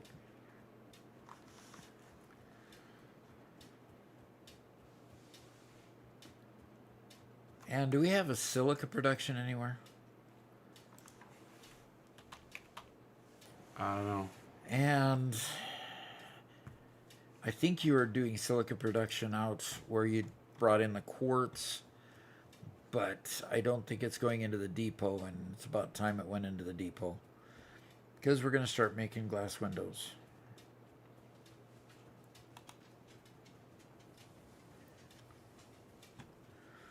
So I'm going to go ensure that it is getting... I think this truck Silica. station's finally working. Okay.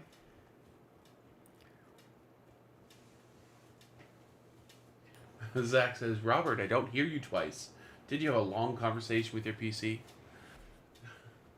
We spent a long time yesterday reconfiguring everything, and hopefully it's better. In fact, my audio in general should sound a whole lot better because I've now actually plugged up the computer using USB instead of a 3.5mm jack. So my voice should sound as awful as it is in person, and no worse.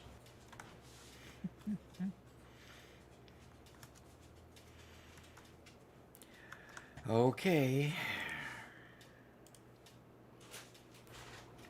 One Metal Fist donated 200 bits. Okay. It says, Robert, you should make a weird internet knowledge quiz for Doc. Like random cursed facts, strange science, old internet mysteries, bizarre history, and stuff nobody should realistically know. And what if I do know it? Ooh, yeah, there you go.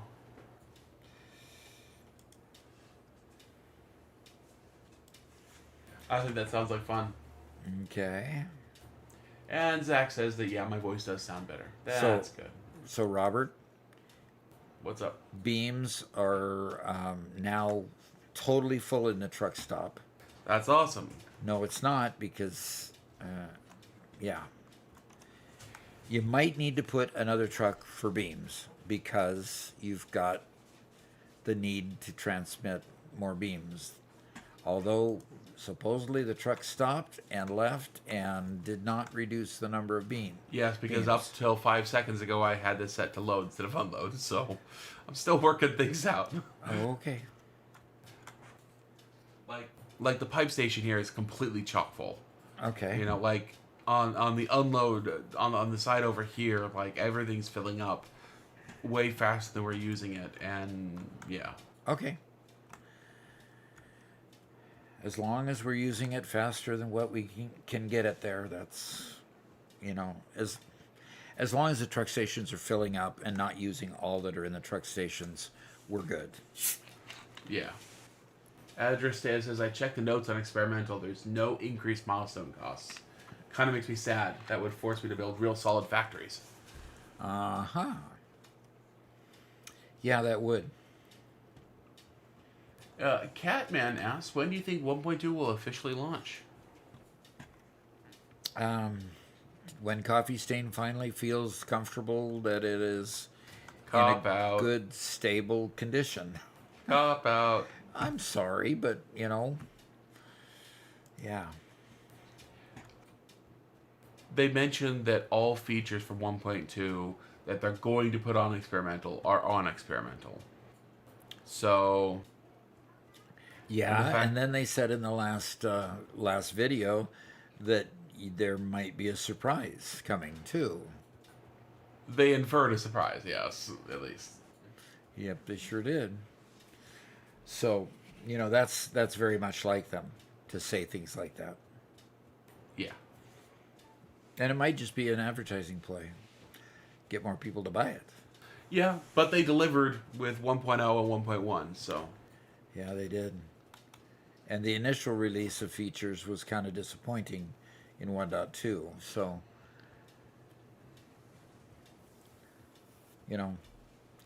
we haven't used fluid trucks yet, for example. Steve says, I intend to make a blueprint for heavy modular frames with one manufacturer above and 6 screw constructors below.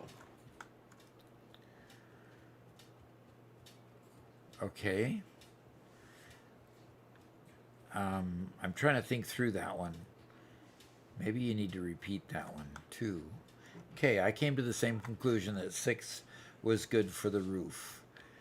So I'm going to start putting a floor foundation up there.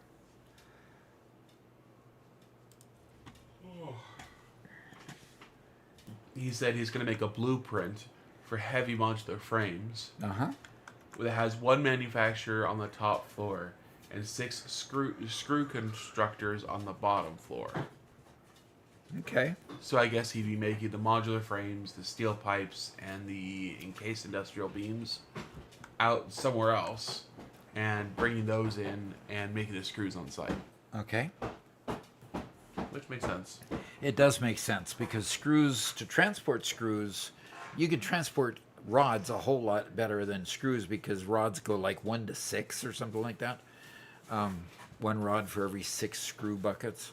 So something like that. I know it's a radical increase from the input to the output. So much better to transport the input in that case than the output. So good choice. Is Spencer at his desk to answer that phone? Gotta love spam. Oh, another spam call, huh? And James says, I'm blown away by the scale of this mega factory. As a first-time factory player, I have much to learn. There we go.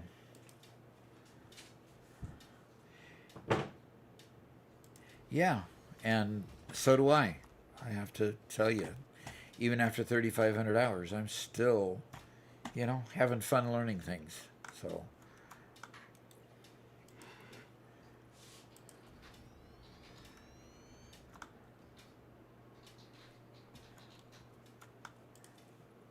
okay.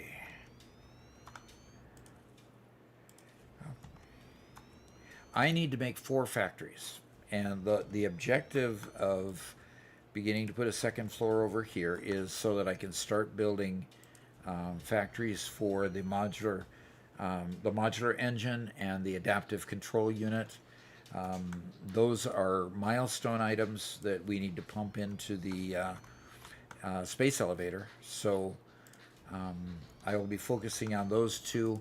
I probably have to have computers and or the other item that we got the recipe for in order to go into the modular frame and adaptive control unit. In fact, I'm pretty sure of that. So usually get the right recipe, get the recipes just in time to use them. So one thing I do miss is infinite zoop. I don't miss making foundations one strip at a time. Yeah, Infinite Zoop is really nice. Okay, I've got some floor. I need to wait for the depots to catch up, but I've got plenty of floor space here to get started. Eddie predicts that the big surprise will be them announcing their first DLC. Oh, that would be nice, wouldn't it? I would love some more content, just like I'm here. Yeah. Yep. Real content, not bug fixes. Yeah, that would be really nice. Okay, so you find windows there. Did you used honeycomb on the other side, didn't you? You like the honeycomb? Yeah, it's pretty good. I like them all. Did you do the hex frame or the honeycomb? I can't remember. I'd have to go take a quick peek. I want it to be hex frame. I want it to be. Oh, yours are hex frame. Yeah. Okay, very good. I will use hex frame then. By the way, if you want to work with lighting, you can. So if you make solid walls all the way up your factory, then you have to deal with putting lighting on the roof. I tend to make the first row solid, as you see there, and then I tend to put glass for every row up to the ceiling. The reason for that is it gives me natural lighting, and I don't have to worry about putting up lighting on the underside of the roof. So that's the way I prefer to build, and a lot of times I'll build glass floors. So, okay, Robert, did you name Doc's channel? The underscores are very coder-brained. Actually, there is another channel that took Gaming with Doc without the spaces. And it's a channel that's not even named Gaming with Doc. If you search for @gaming space with space Doc, you'll see that channel. And they posted like 2 videos. So I'm really miffed at the fact that they have it and I can't use it. But that is the case. I do hear that they tend to play favorites. So at some point when we get big enough, we might be able to tell YouTube, and they might, help us out a little bit. Okay. Yep. Element here says 4x4 and 5x5 floor blueprints. Doc, as an unmodded player myself, they help a lot. Yeah. Yep, I they get do. that.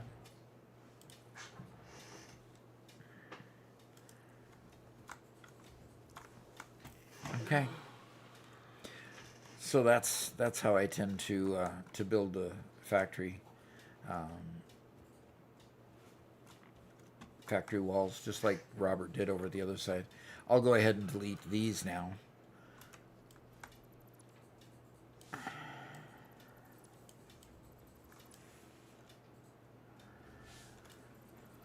And continue these forward.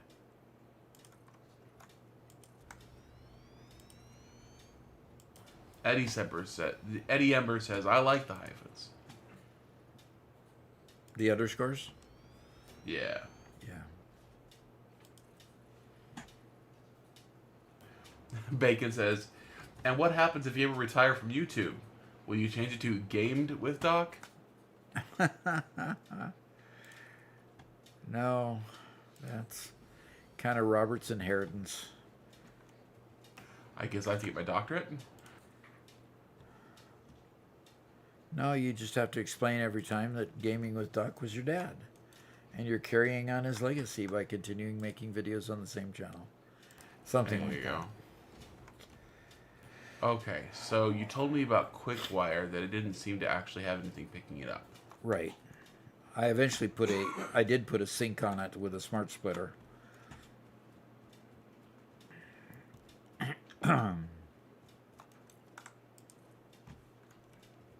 Well, somehow these machines are getting QuickWire, so... Oh. They're all backed up. They're all maxed out on AI limiters, so the truck's running and taking nothing. So Okay, that was... time for a sync.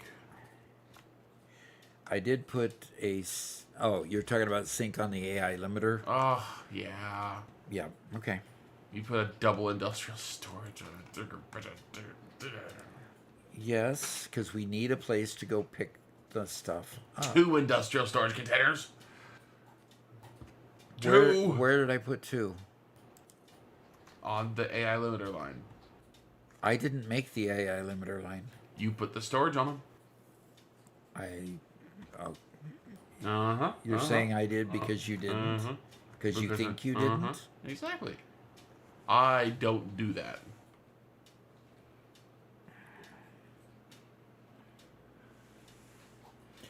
And why he doesn't do that, I haven't been able to convert him to. Bacon says Robert has to grow a mustache to carry on the legacy. Ah, there you go.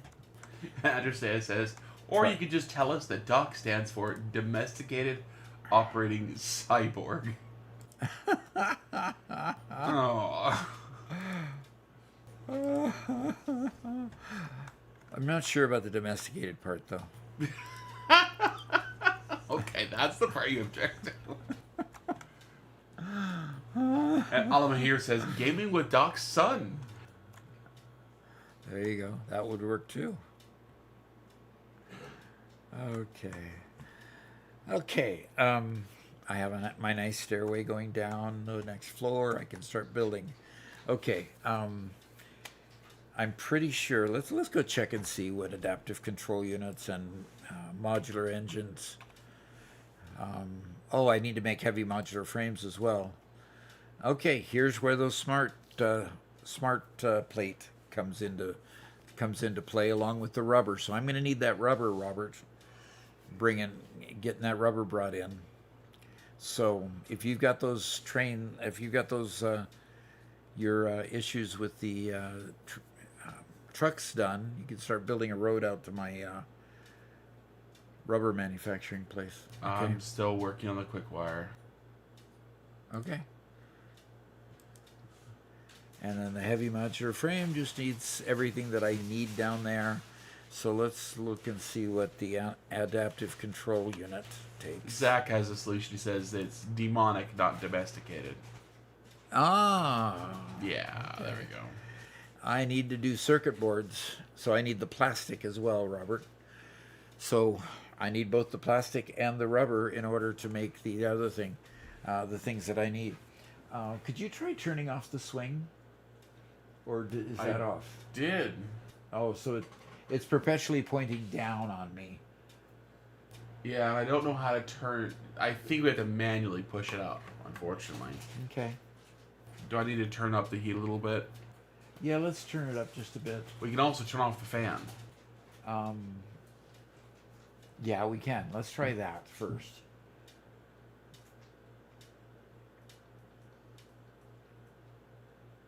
Yeah, it's slowing down. There we go. Okie doke. Okay, so we need to do circuit boards in order to do the adaptive control unit, and I need a computer to do the adaptive control unit.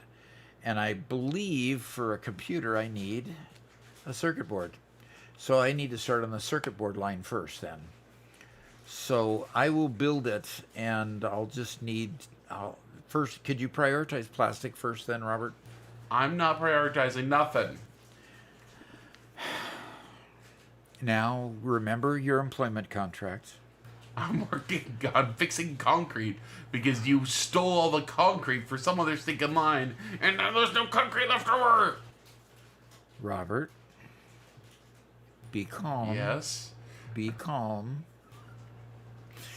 I made some floors up here. That's all I did. No, there's an underground line of concrete you took, I think, to make your encased industrial beams. Okay. So what's the problem? That's using all of the concrete. So none of it's being put in the depot, and so there's none for me to use. Okay. There's 63 in the depot right now. And yes, another one just went in the depot. Yes, when it just rarely happens to pop one in there. And this is after me starting to speed it up. But Interesting. Okay. we did get 100 bits from one Metal Fist who wants me to specifically attach punishments for when you don't recognize the references that I put together for you, Doc. Okay. When you don't succeed at the quiz, so we'll have to put that together and find a good punishment for you. Okay, I think. I tell you what, I will have Mom cook up a delicious plate of liver and onions for you. Oh, And every time you get a question wrong, you have to take a bite.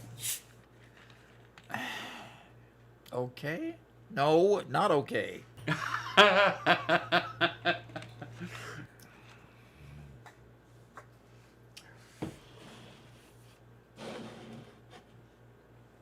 So, you could go take the sink off of the encased industrial beam line, or you could make... It's on a smart splitter, so off the encased industrial...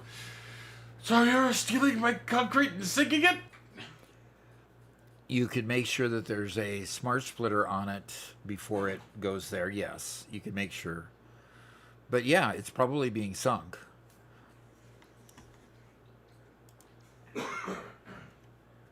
You see what I have to deal with, guys, all the time. And there's not even any encased industrial beams in the depot.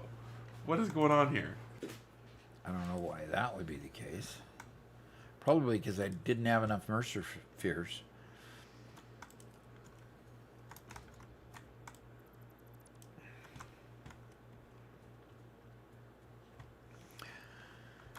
No, because the line's completely out of steel beams. Yeah, it's because because the truck lines, maybe you didn't configure the truck lines completely, because if it's out of beams and the trucks are completely full, truck stations are completely full, then something got disconnected. It's entirely possible. Or for some reason we have a one truck station for beams, and then for some reason that same truck station has beams being piped over to the next block instead of having another truck station for it. Probably. Ah, I only had one receiving beam truck station, and Okay. that supplied all the beams I needed for everything else. so we need to create a second truck station for beams over where they're being used instead of at the halfway point. That could be.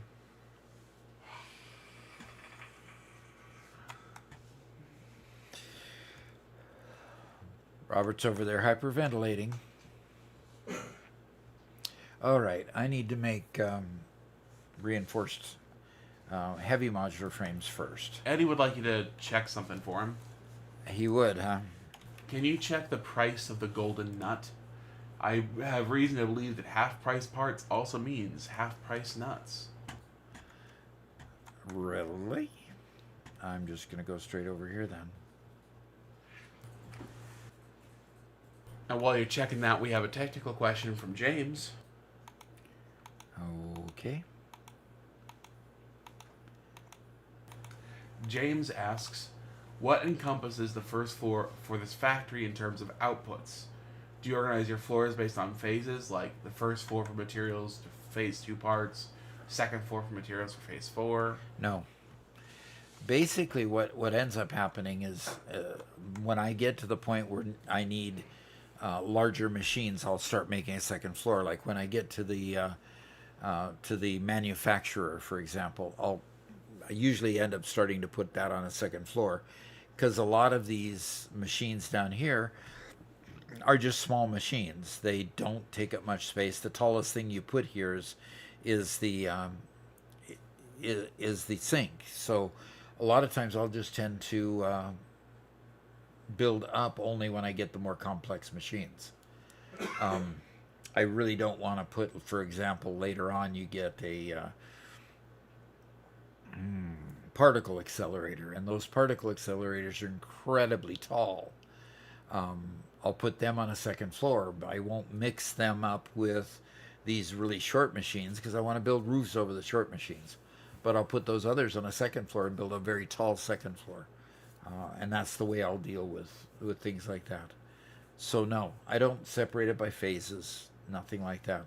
Just separate it by practicality on the size of the machines and the floor space that I could create to put those machines on the floors. So now what did I come here for? There's circuit boards. There's those. And I got a bunch of that too. Good.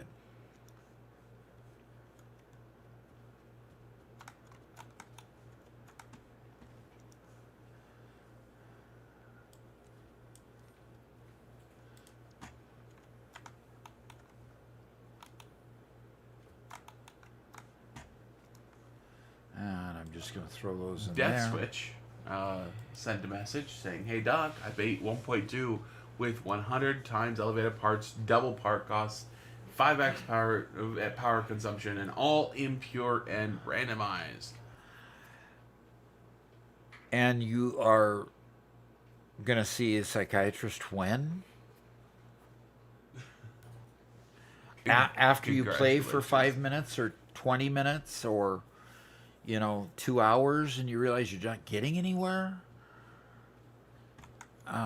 Boy, that's insane. I mean, that's really, really insane. Okay. Now, do I even have the ability to buy... You're checking the price of the nut. Right, I am checking the price of the nut. So that's under Fix-It Specials. Okay, there we go. The golden nut is only 1,000. Isn't that the normal price? I don't know. I think that's the normal price. Okay. Anybody tell us what the normal price is?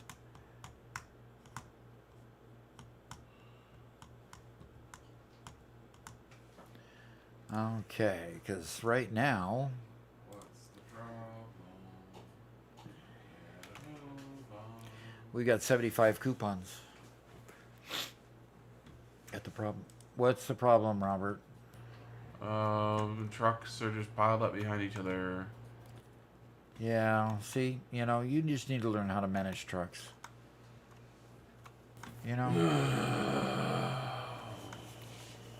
You think you know everything, but you just don't yet. And see, what's the difference between you lining up all these trucks and me having had them lined up in a very similar fashion? What's You're the difference? just making the problem worse, and I'm trying to fix it. That's the difference. So...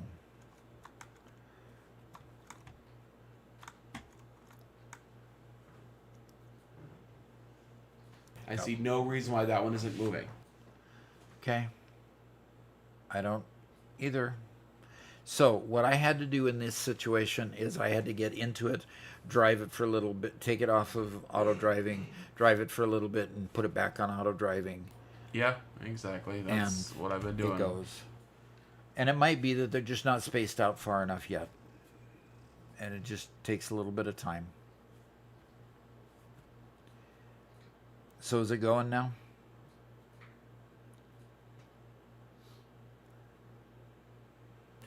Yeah, it is. Okay. And the difference, by the way, is while this backup was happening, it was mostly out of the road, so it took like 6 of them backing up before it made a difference. Okay. That's the difference. Okay. Yeah, you know, I'm going to say the new truck system in Satisfactory is not good enough yet. It's still... Robert can still cause- break it. cause- So it's not good enough yet.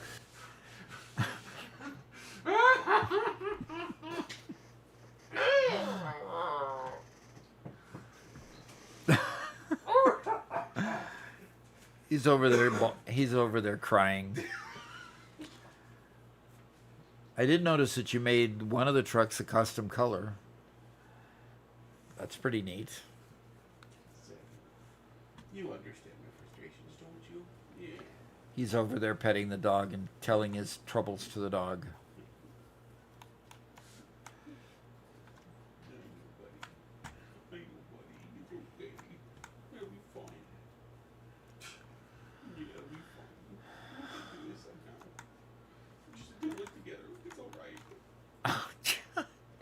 Robert, get a life. Okay, I'm going to go collect a bunch of stuff and just...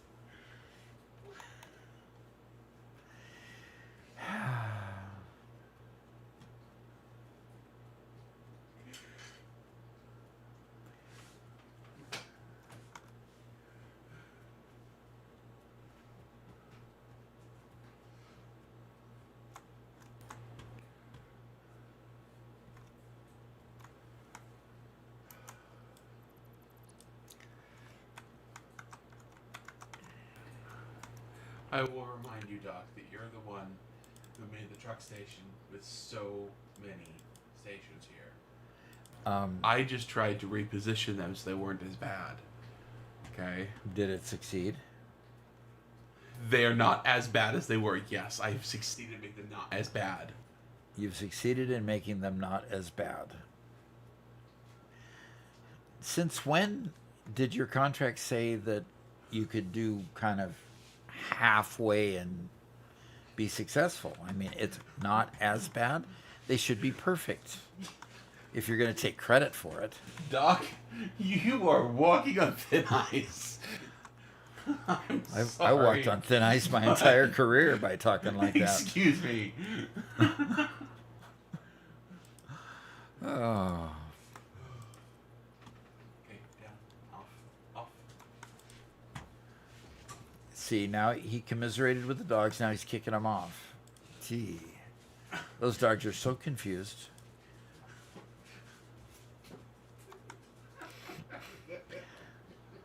You can tell I'm having a lot of fun today.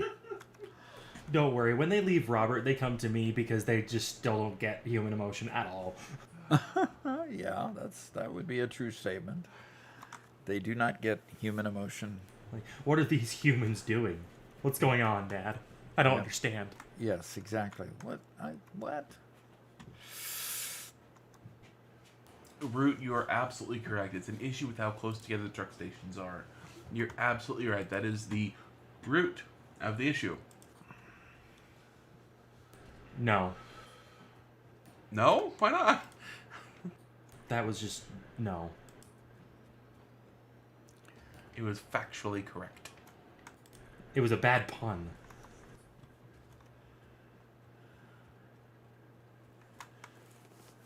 A bad pun.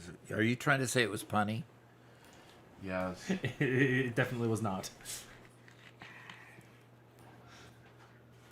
Well, Metal Fist, I think to do it justice, we're going to have to spend some time preparing and collating some good stuff for Doc to see. So...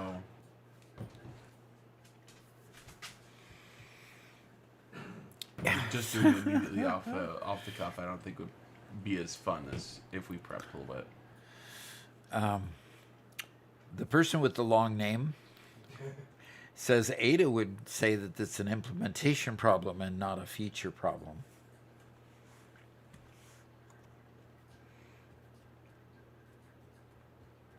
Look, let's just say there's a reason why the humans jettisoned Ada into space, okay?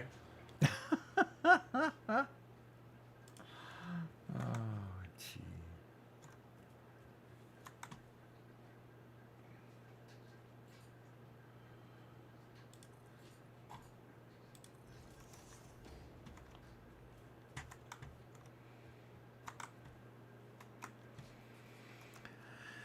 Why we sent her off into space, huh? Ruben says, hello, Spencer. Hello.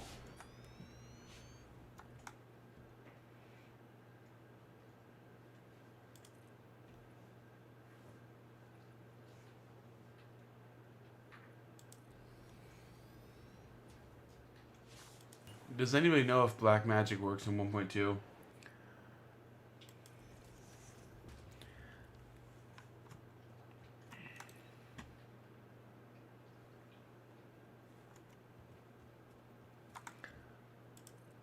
So what would you use it for, Robert? Magical things. Okay. Oh, does not want to answer, he says. And Raxus wants me to build a 3-level truck receiving station. 3 levels, huh? See, I would be fine with this because when you're properly designing logistics, Yes. you can work with branching and diverging paths so they don't cross each other all the time. Well, you remember what we had to do last time? We had to separate all the truck stations by facing them, back to back rather than side to side. And frankly, it might be a situation like that where we have to just put them back to back. So they have a specific path to drive into and then drive out of.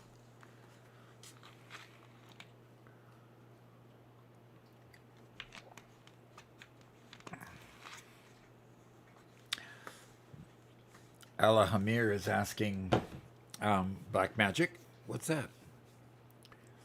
Black magic is basically using a bug in the game to create a lot of something that you shouldn't have a lot of, like creating a lot of Mercer spheres or creating a lot of summer sloops by duplicating them because of a bug. So that's what we've referred to as black magic this whole time because it's stuff that shouldn't exist in the game. Is that an adequate explanation, Robert, you think? Quite.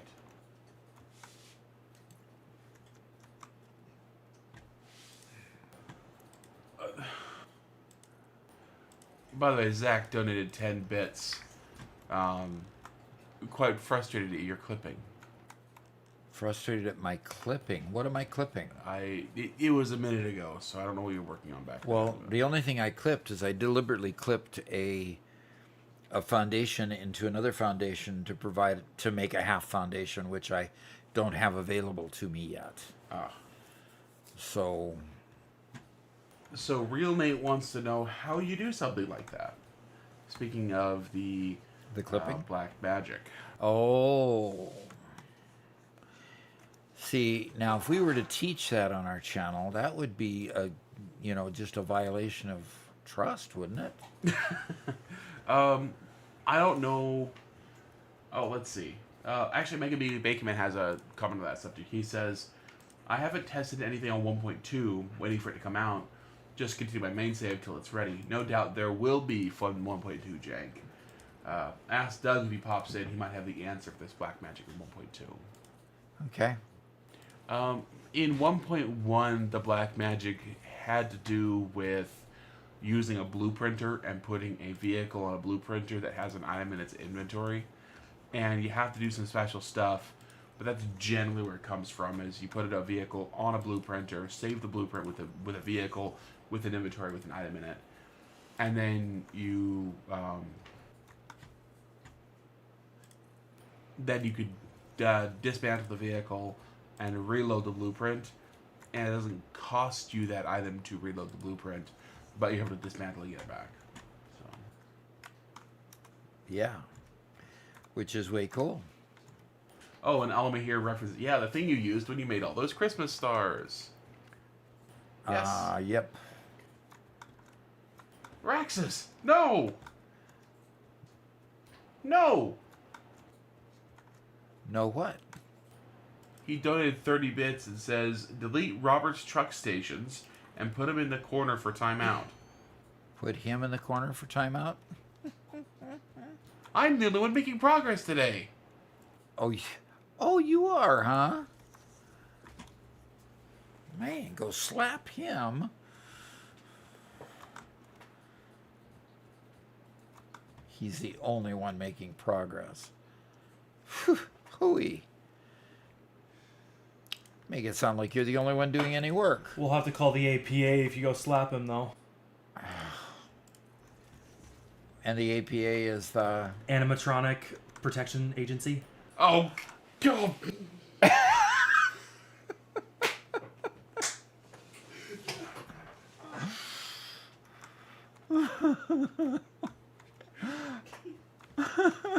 Robert.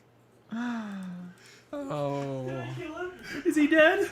I think he's died. I think he's just rolling on the floor laughing is the problem. I got tears in my eyes. Oh, jeez.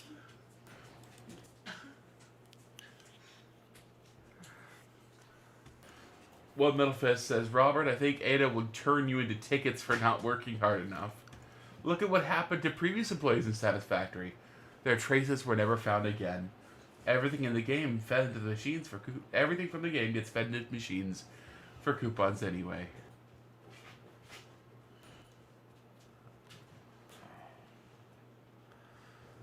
When your trucks almost ran me over, Robert. Come on, guys. That was funny enough to donate for. Come on.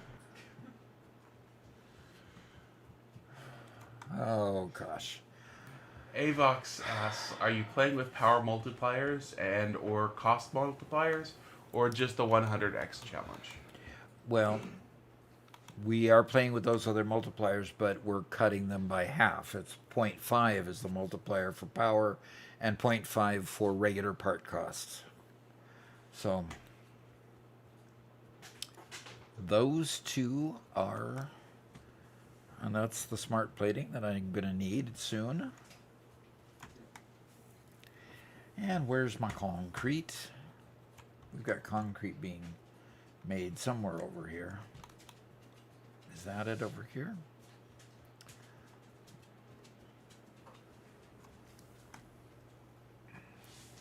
Zach says, Doc, you were jaywalking.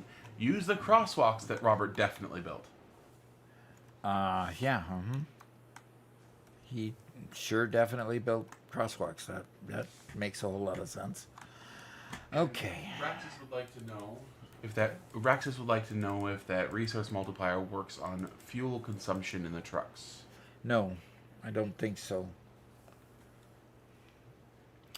And I said no probably quicker because I don't know definitely, but I do know that, well, the trucks seem to be working normal, don't they? Yeah. You know, oh my gosh, dog, get off of my, The dog took over my mute button. Okay. Okay. Panache. Yes. Bacon has a message for you. A link in Discord, I guess. Okay, sounds good. I'll do that. I need a summer slope. Just one.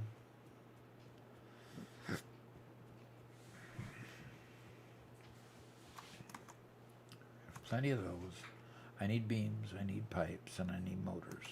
Did I get motors already? I did not get motors. Okay.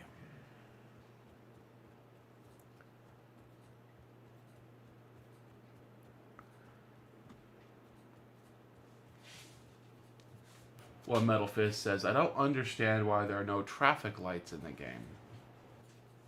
I get why trains have signals, but why not trucks too? We already have roads, tractors, trucks, and even crossings. Why not add traffic lights?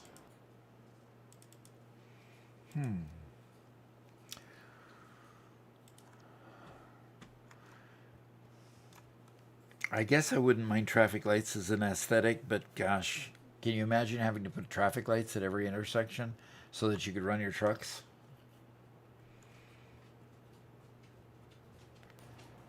Yeah. Okay, I've got those. I need beams and pipes. I mean, you can make some traffic lights from some very basic redstone. I don't know why more people in Satisfactory don't do it.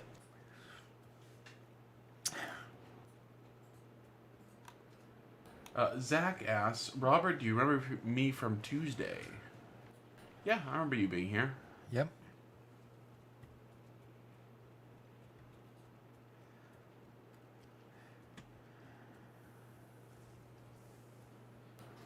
And Ruben asks, Spencer, have you ever completed Satisfactory? Not once, and I probably won't ever, just because I really enjoy playing Minecraft. Just not his game. No, that's not true. I probably will go and complete it once. I just haven't gotten around to it yet. So I'll be fair about that. Hey, Robert, could you knock the air conditioning up to 74? Would that be okay with you? Or are you too warm over there? All good. Thank you. Do you remember the sandwich talk? Yes, Zach. I unfortunately remember the sandwich talk. Doc, I swear, being in this live stream just lowers my IQ. It's just, not a good environment for me. Okay, why would it lower your IQ? The sandwich debate. Specifically the sandwich debate.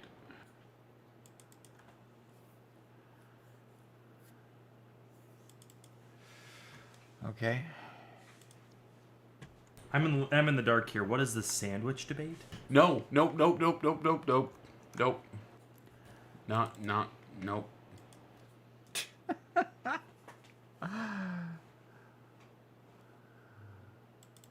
Personally, I like roast beef with Swiss on rye. That's not the debate.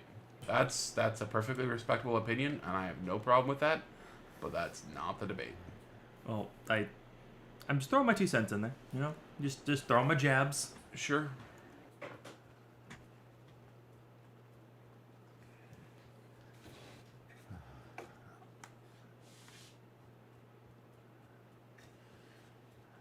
Okay.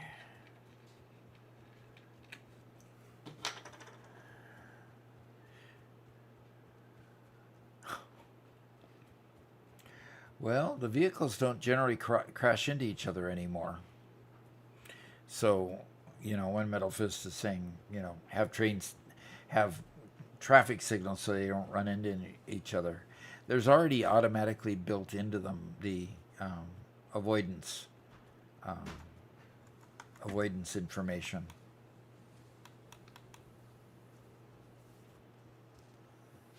So, Burger Burrito Taco says, guess who's here, Doc?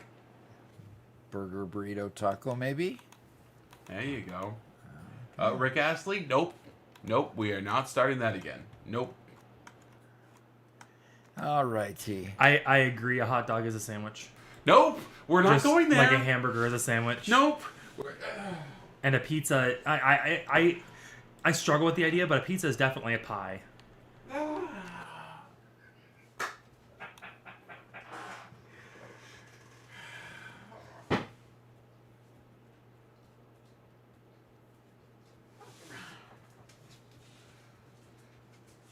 It's what the viewers want, Robert. We can't hold back.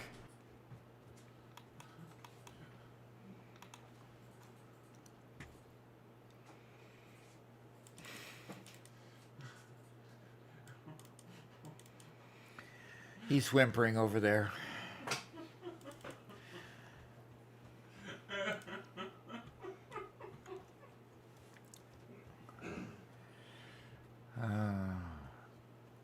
Have you felt your IQ lowering another step, Robert?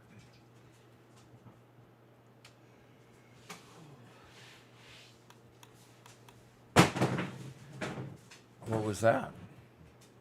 Me need break now. Me tired. So if a pizza's a pie, then a calzone would have to be a sandwich as well, wouldn't it? Something like that. So how do you go from a pizza being a pie to a sandwich or to a calzone being a sandwich? They're I the don't- same thing. One's just like all wrapped up. I don't know.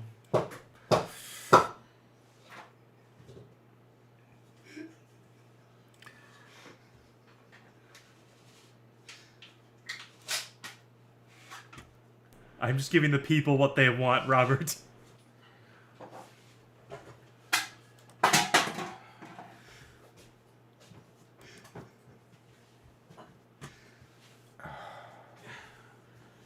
This person what he wants to.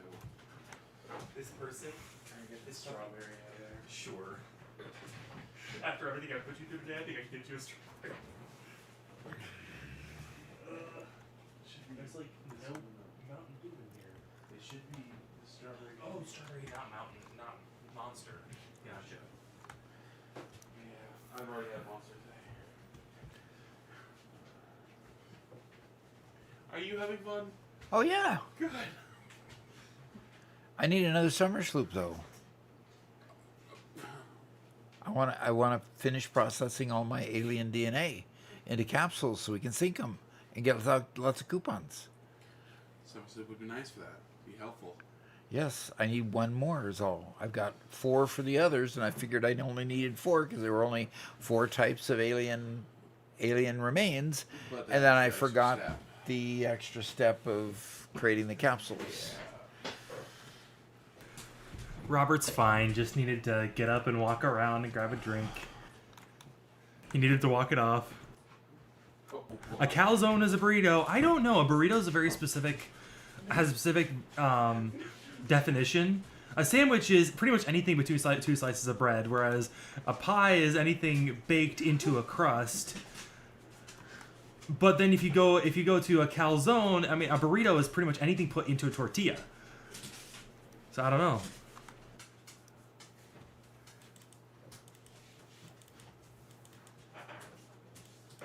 We have a couple first-time chats here.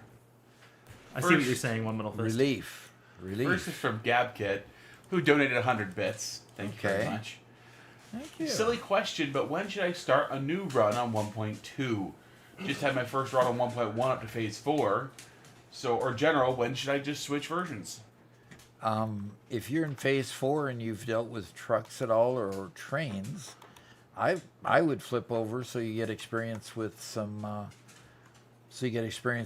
trucks with the new pathing. There is not that much extra content in 1.2 that would warrant just starting over just because. The next playthrough you start with, if you're to the point of, gosh, I'd love to do better on all my initial factories, then go ahead and start a new playthrough.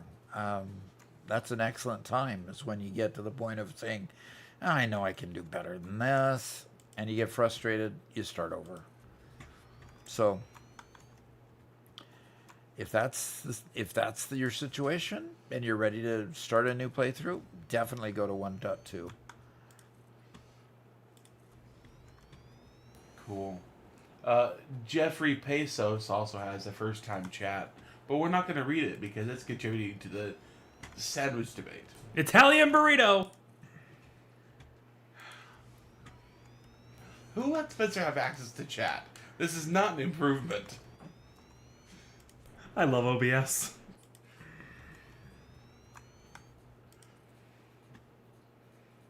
Yep. Chat, is this an improvement?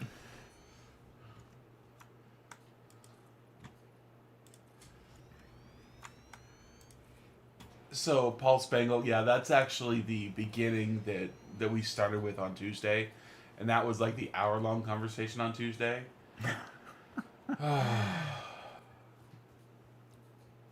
Yep, that was the big conversation on Tuesday.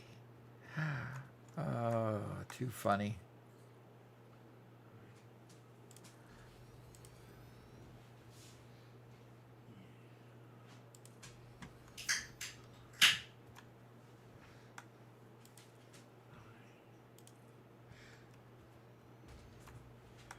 Calzone is basically an upgraded pizza toast.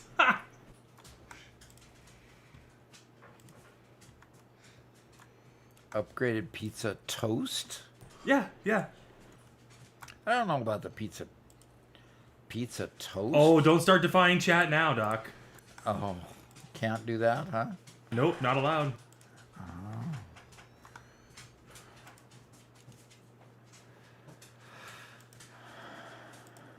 Okay.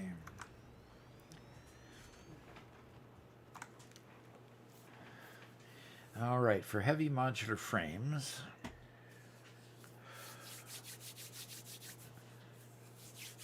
Spencer, thank you for bringing emotional sport animals with you from Michigan. Just judging by things, I think it's the least I could do.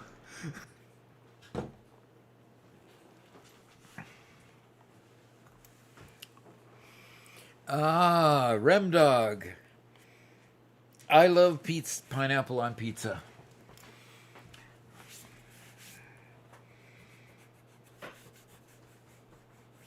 I brought my dogs for therapy, so it's cheap therapy. Expensive one-time cost, and then pretty cheap after that. So, Remdog, Garrett is very much against pineapple on pizza. Now, hilariously so. Doc is for pineapple on pizza. Spencer, how about you? I could take it or leave it, honestly. I'll say this. Pineapple is great on a lot of things. If you're looking intentionally for the sweet and sour contrast, there's a lot better foods you can have pineapple with. There's also a whole lot better toppings you can have on pizza. So in all cases, pineapple on pizza is suboptimal at best, but it's not bad. Okay, suboptimal at best. Yes. Doc, what kind of pizza goes with pineapple? What kind of pizza goes with pineapple? No. What kind of pizza What kind of pizza do you put pineapple on? Is that what you're asking? Yes, sir. Oh, that's what you're asking. So, say the cursed name. Sausage, pepperoni. Pineapple does not generally go on a pepperoni pizza. There's exactly one kind of meat that goes with pineapple, and it's the worst kind of meat ever made. Sliced pork.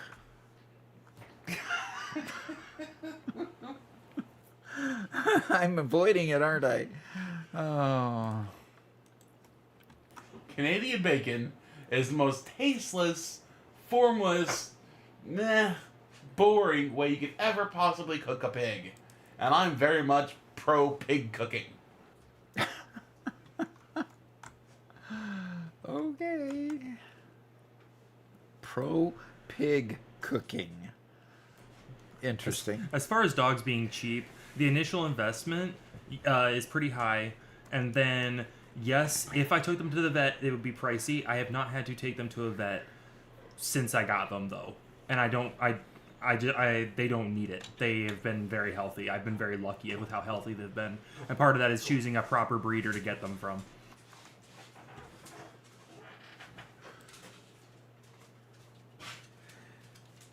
Oh.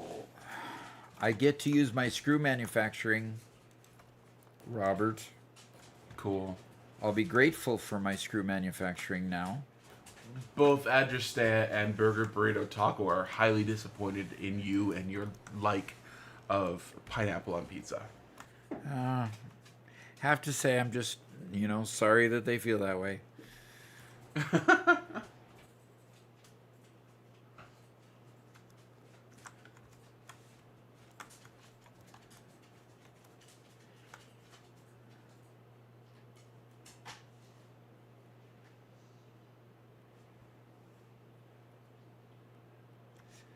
Yeah. Remdog says also, I've been gone for a bit. Who is this new person in the background? The new person, if you haven't heard him before, is my youngest son, Spencer, who recently moved down here from Michigan.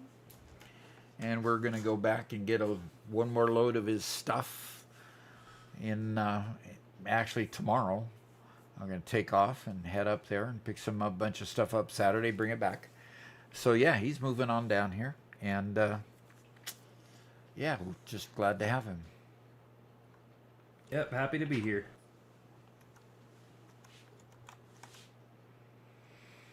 Nice to meet you, Rem Dog.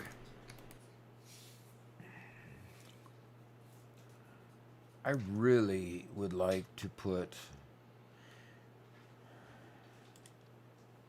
I would really love to put a lift on the top of this.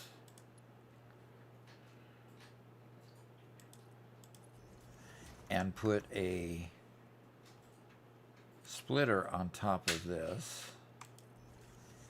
And have the splitter actually. See, part of the challenge of putting lifts on top, splitters on top of lifts, is you have a hard time lining them up. So this is not quite where it needs to be, so I'm going to go ahead and remove it and move it in one notch farther. See if I can get it matched up. That's one notch farther in. And now we'll put a lift on it. So, Ali, in the U.S., it depends on what state you're in as to what is required for your dogs. In Michigan, where I just was, you're required to get your dogs a rabies vaccine and have them licensed by the state in order to be able to own them. In Missouri, however, there is no such licensing required. So it varies from state to state, depending on where you want to live and what kind of law you want to live under. But I understand the need for, certain vaccines to protect against certain diseases. I've just been simply very lucky to not have to deal with the vet bill up to this point.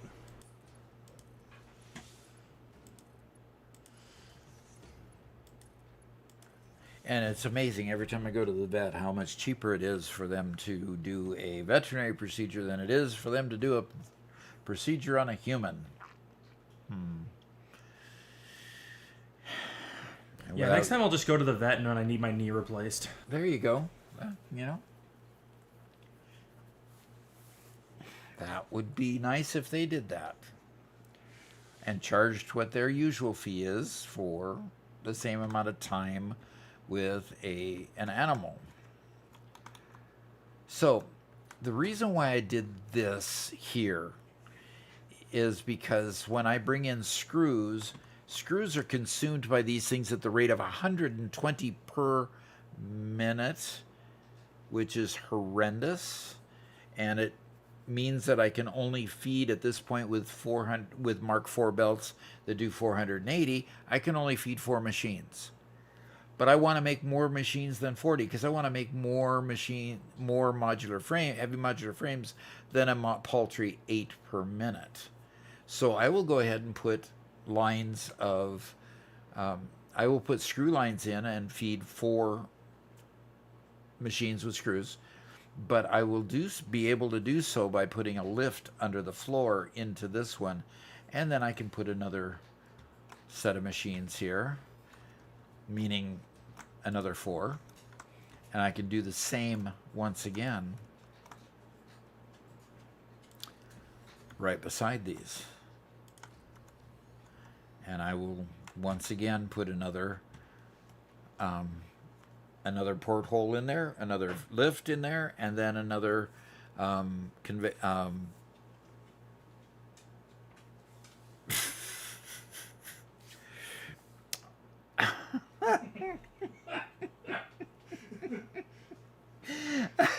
another splitter on top of that to feed the next 4. Okay, so Burger Burrito Taco is really, really wondering, Doc, answer my question. Why are you using bricks and boards as a shelf when you have a bucket of Hot Wheels or whatever that is? And why is your room looking so messy? Please tell me. We need to know. The people demand answers. I guess the people demand answers. What is happening there is simply, hi. Don't get distracted. I'd much rather pet a dog than answer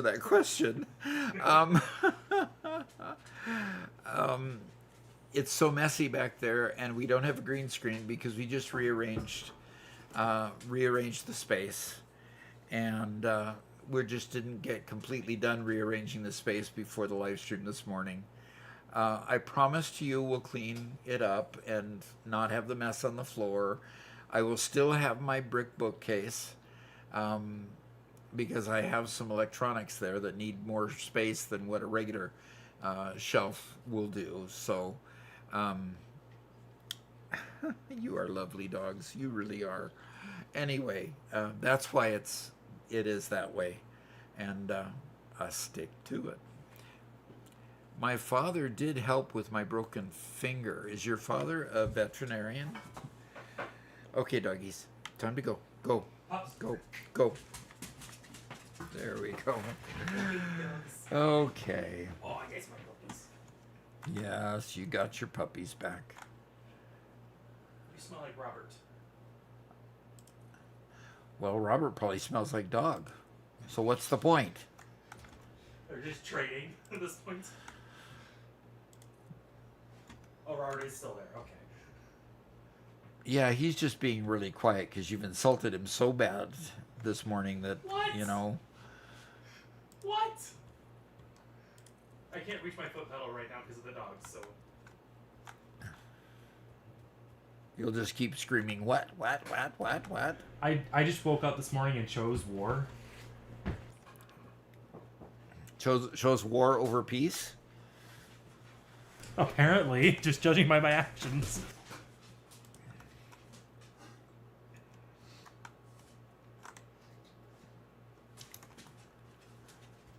I need to figure out exactly what the delta is. Is it just... You can't put it straight on there.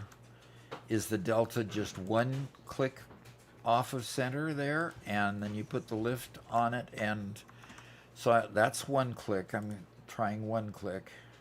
Oops. I needed to do a lift on it first.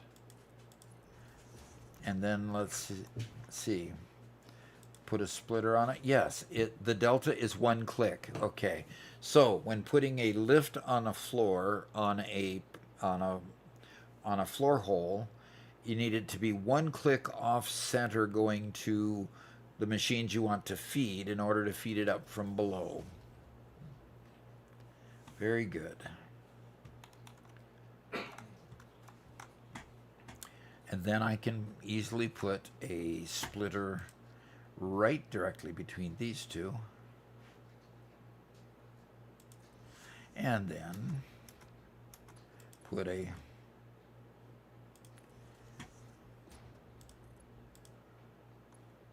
what? I blew that one? I thought for sure they were lined up. Okay.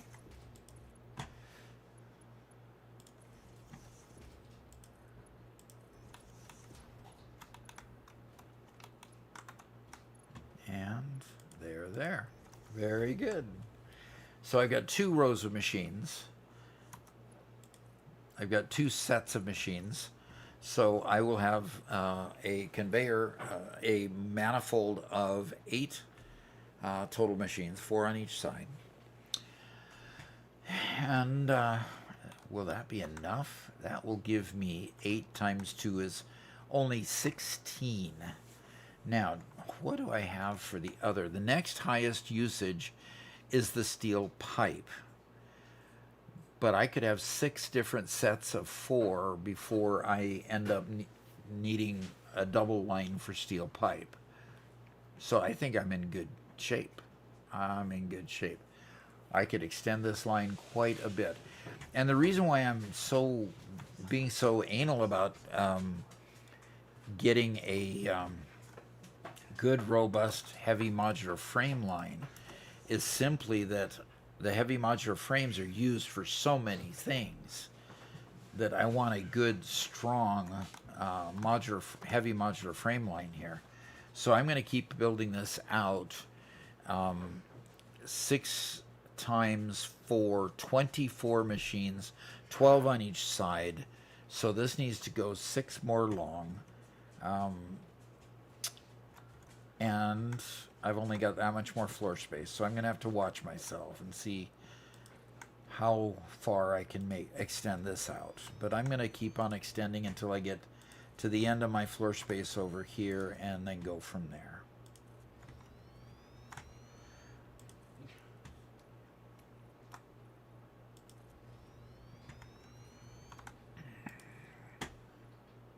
Hey Robert, is your concrete recovered?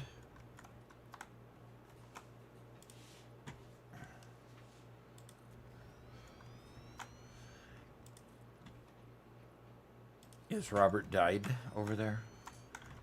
Has he rebelled against me? Robert's not home right now. I hear him over there. Yeah, that's not him. He's not here right now. I hear him over there. Why do you mean it's not him? He can't come to the phone right now. Oh. Okay. I believe that I have reached the edge. Robert's ordering pineapple. He's ordering pineapple pizza? Yeah, he's a hungry boy. Oh.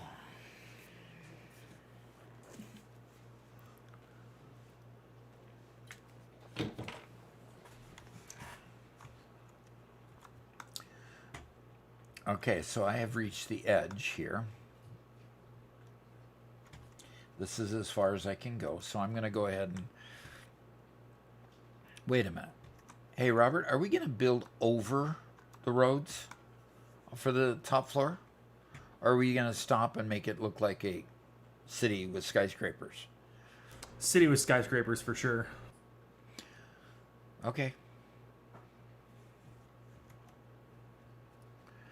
All right, I'm going to see how many more of these manufacturers that I can build. Probably not very many. One. Now, if Robert, disagreed with this, I think he would let me know. But I think pineapple in a calzone is probably a revolutionary idea. Well, he's not saying anything, so he must agree.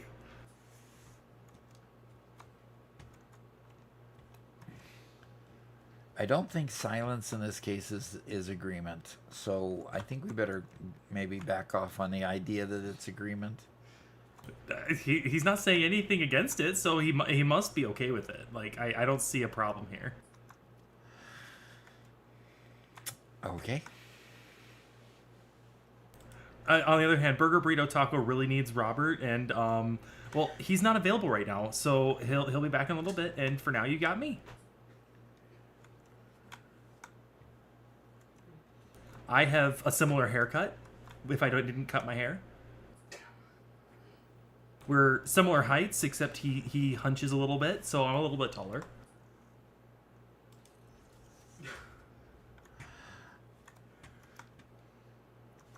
Robert, are you still crying over there?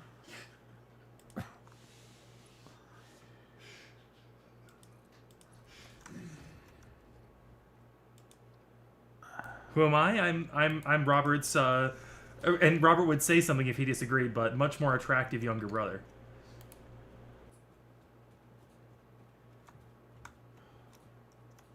Well, he's not saying anything, so he must agree.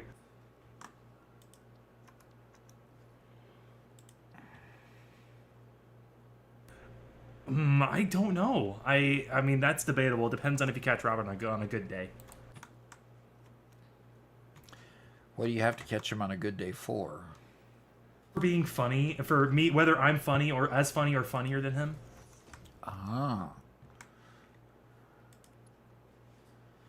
The silence is deafening, though. Yeah, I mean, if Robert disagreed, he'd say something.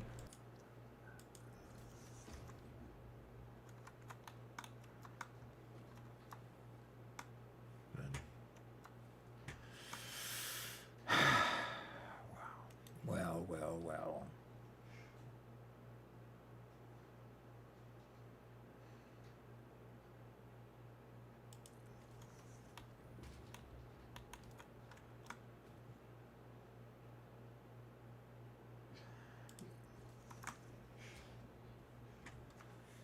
Oh, I don't have any rope, so I don't know how I'd keep him hostage. I mean, he's just letting me do my thing. He probably thinks that I'm better at helping my dad out with the chat, so he's just letting me do it.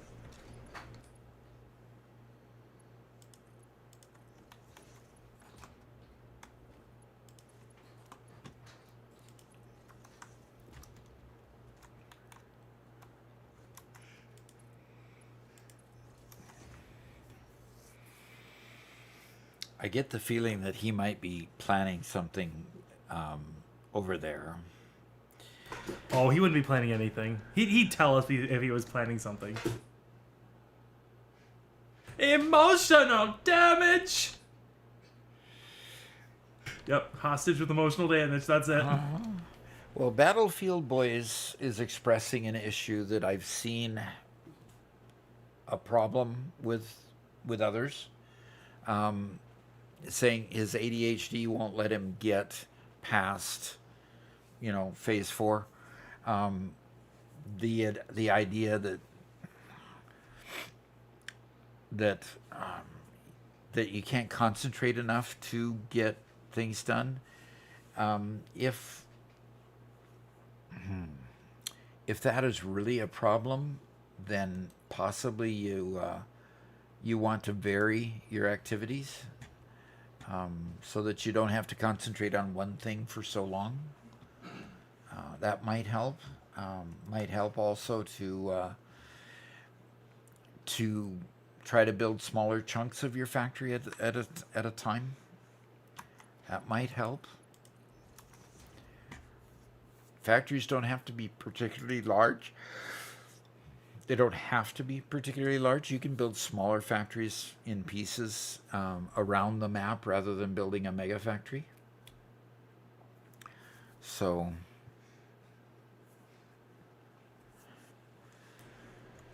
I'm gonna read out a line from Ruben Jr. You are also more mature than Wobbit, even though he is older. That's true, and honestly, and if he disagreed, he'd say something. So. wow, we've got quite the battle going on here. And Spencer is laughing at himself so hard. I think that's a sign of mental disability, don't you? If the mental disability is joy, then I'm good with it. Oh, shoot. Raxus Never High donated some bits and says, mute Robert for 30 minutes. Robert has been muted. My heavens. That was 30 minutes ago, Dad. Well, we did 15 for the amount he donated. But yeah, there you go, Raxus. I was muted for my pizza heresy. Apparently, he is a pineapple fan. Okay. I don't mind people being pineapple fans. But, Robert, even though he was paying for it, he could have said something. He had every right. We're in America. We have freedom of speech. Spencer, you took the fullest possible advantage of that moment. You possibly 100%. Guys, we are here every Tuesday and Thursday at 9 a.m. Oh, brother. Burger says, Robert can't disagree because he's experiencing pineapple pizza emotional damage. But One Metal Fist says, I had the same problem. I also deal with ADHD and dyslexia. What helps for me is focusing on one thing at a time and just going with it. If I start thinking about everything else, my brain jumps around. I forget what I wanted to do. Uh-huh. And I have enough of a hard time with that anyway, so I do struggle. I've found a lot of different coping mechanisms to get through that. I can't say all of them were totally 100% viable, but, caffeine helps. Caffeine helps to settle the mind down. So... I do shout a lot because I do like attention. That is 100% correct. Okay. He likes attention. Okay. Well, that's good to know.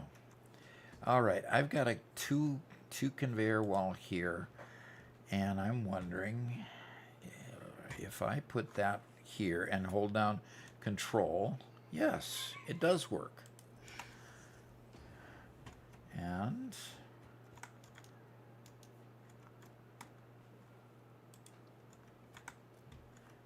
okay.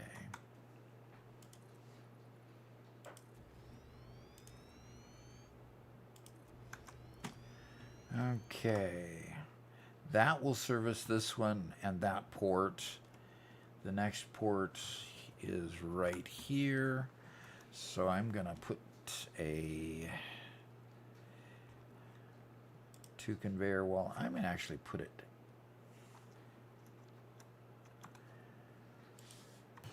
Bacon says, Spencer, you are permitted attention on your birthday. Oh, thanks, man.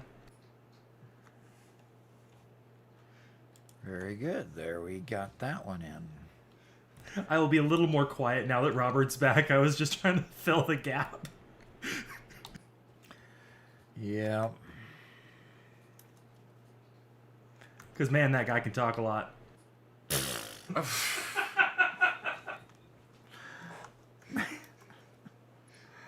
Oh, gosh. Zach asks, what's the first redeem? That's just a funny redeem to show that you're the first person to show up in chat.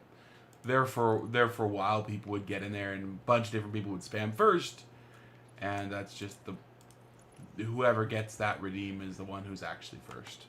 And it's almost never redeemed by the first person. Funny enough. Yep.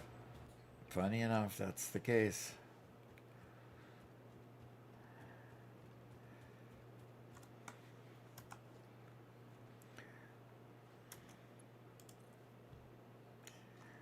Okay. Battlefield Boys asks, have you all played around with 1.2 yet? We're playing 1.2 right now. So it is a matter of choice that we're playing 1.2 at the moment. Zach says, Spencer is a big troll and he definitely fits in the dynamic. Thanks. I appreciate that. I aspire to be a good troll.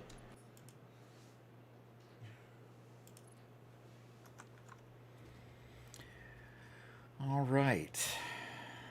That is my screw line. Oh, gosh, I fell right through it. I did not expect to fall right through it. Darn. So there's where I have to hit with my screw line here.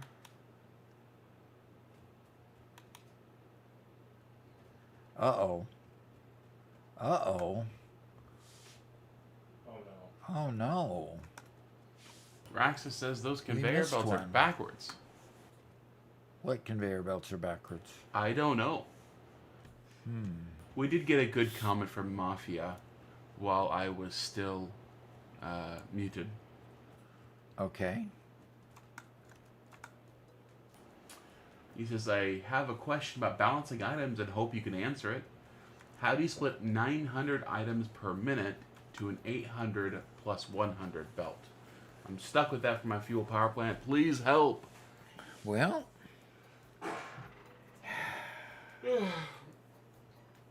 Divided by three times. Or twice. Sorry.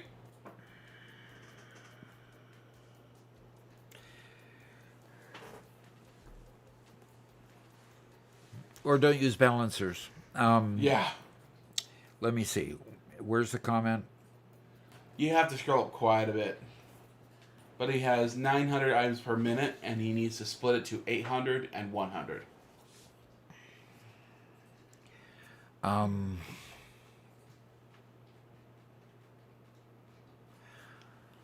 Okay, a belt situation?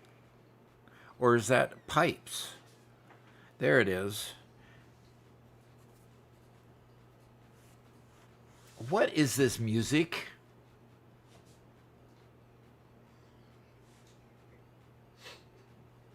What is this music I'm hearing?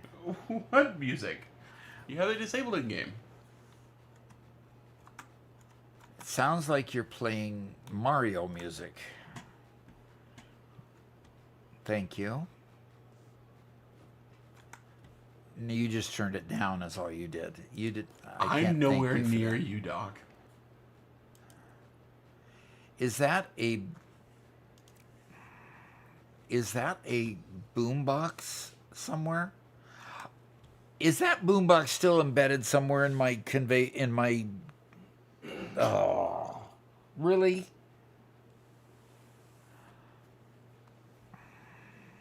Yes, you're nowhere near me, but you've corrupted the belt, obviously.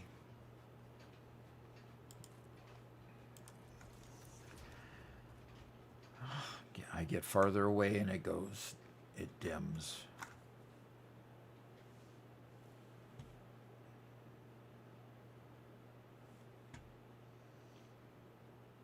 Battlefield Boys says load balancing is unholy. Unholy, huh? Okay, so what you end up doing is you take and go ahead and divide it up, but you gotta, oh gosh, 800.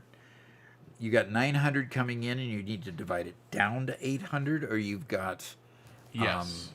900 coming in.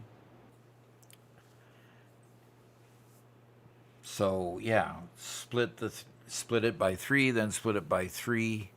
How many machines are you splitting it into? I mean, you usually just- have that in concert with various machines.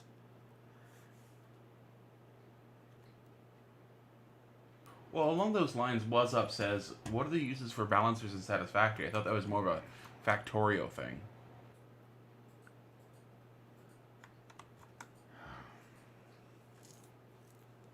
Yeah.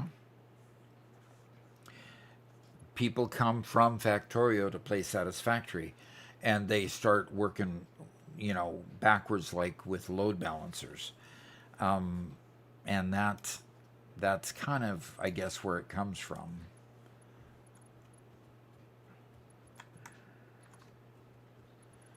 Yeah, one of our earliest videos was about load balancers, and it did really well, and kind of was the part of the beginning of this big debate we've always had about load balancers versus manifolds. Yeah.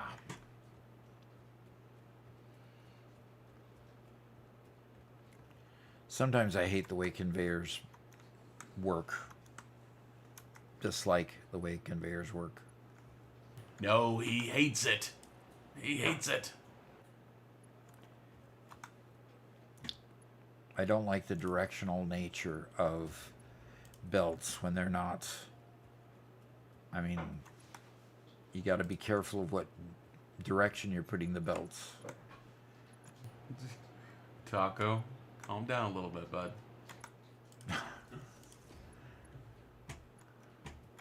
We do have to talk about Satisfactory at some point, Taco.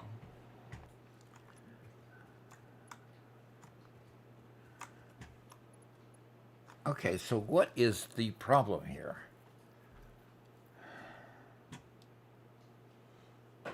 Root says load balancing is great when you don't have a constant input, like for biofuel power plants. At least that's when I use it over manifolds. Yeah. There it goes.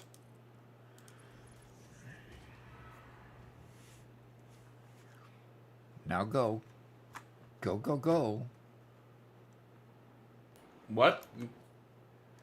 Yeah, Excuse me? something's wrong. Okay, it's because no, Yeah, the, it's not connecting Ah. right.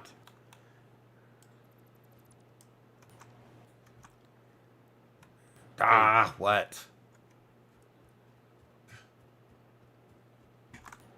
That's an output. It's going to the bottom of that container into an input. That is an input. This one I attached it from there so that it would go as an input.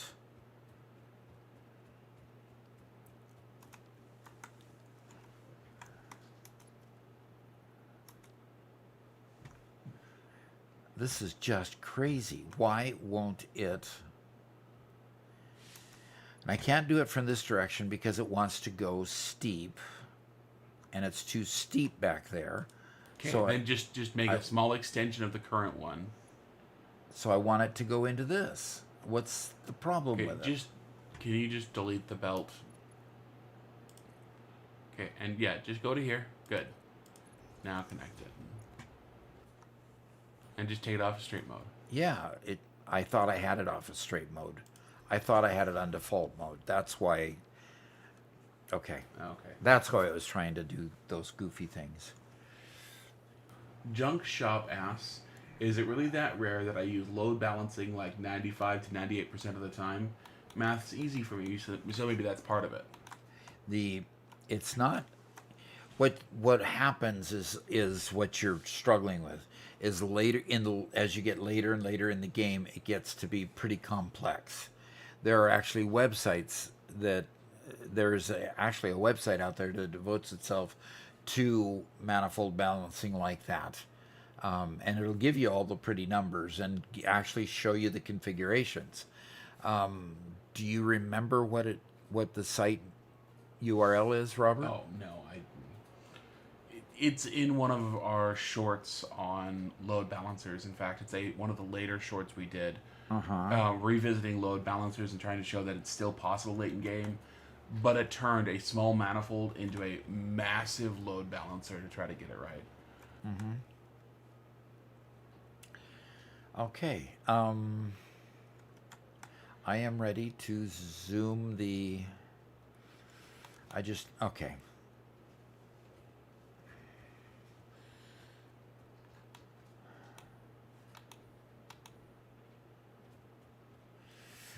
No, the exact one that does these super weird load balancers was somebody's... it was just somebody's random college project or something on their own private page.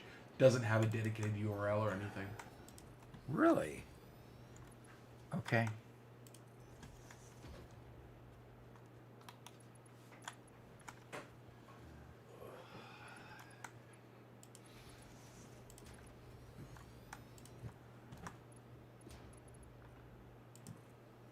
Are you leaving us? I'm just gonna go to the bathroom. Okay. I guess you're allowed to do that. I'm going on break, guys. Hey, next time, can you ask permission before you just walk away from the computer? Yes, Spencer, that's mandatory. Gosh dang it!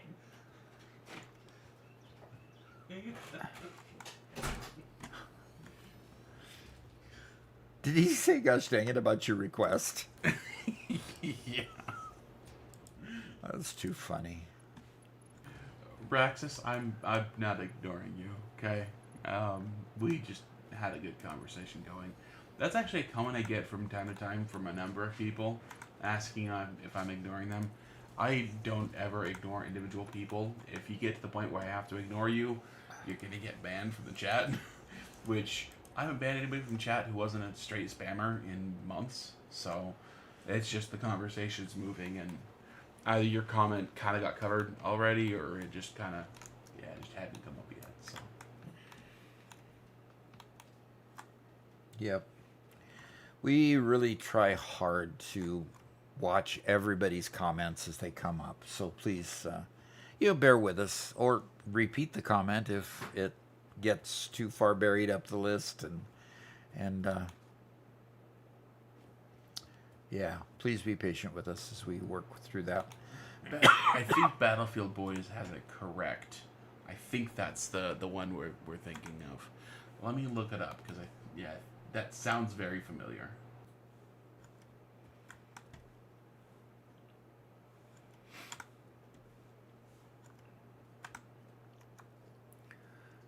I just need to find out how many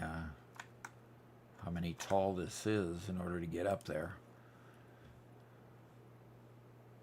Oh, I didn't realize it lopped. Okay, that should still go. Oh, because it went 10 high. Okay, so it's 10 plus 4 in order to get it up to that. Zach says, and here I thought Robert was just avoiding the repeat of sandwiches. That sometimes is the case, but today, Robert, that's not the case, right? Yeah. Okay. There we go. Yeah, icemoonmagic.github.io is the name of that super weird Satisfactory splitter calculator. Okay. The fact that you remembered that, Battlefield, that's great. So, 2 of the comments. First from Raxus, he says, I suspect the conveyor lines he has connected to those walls that he wants to connect to the screw lines. 2, has the lines not flowing in the correct direction.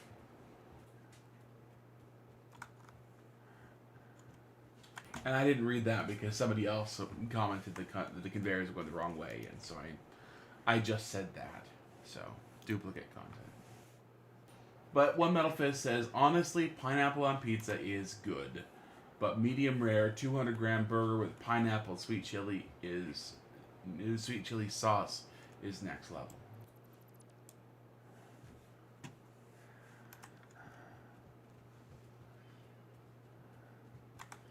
Okay, I don't have enough rods to make more than one of these, so I will make the one and go get some more rods and go from there.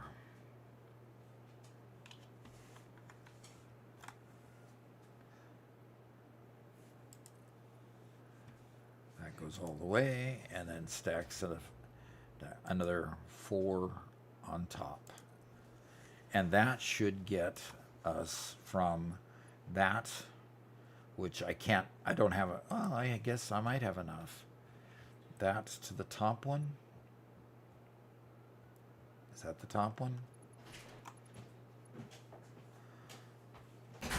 Looks like it. Yep, it Well, does. Doc, you're not going to be able to see it, but I'd like to show them this the splitter calculator.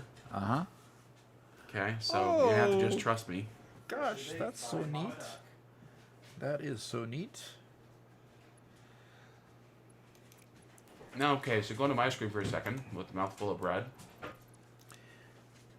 That's homemade bread, folks, right? Straight out of Mama Doc's kitchen.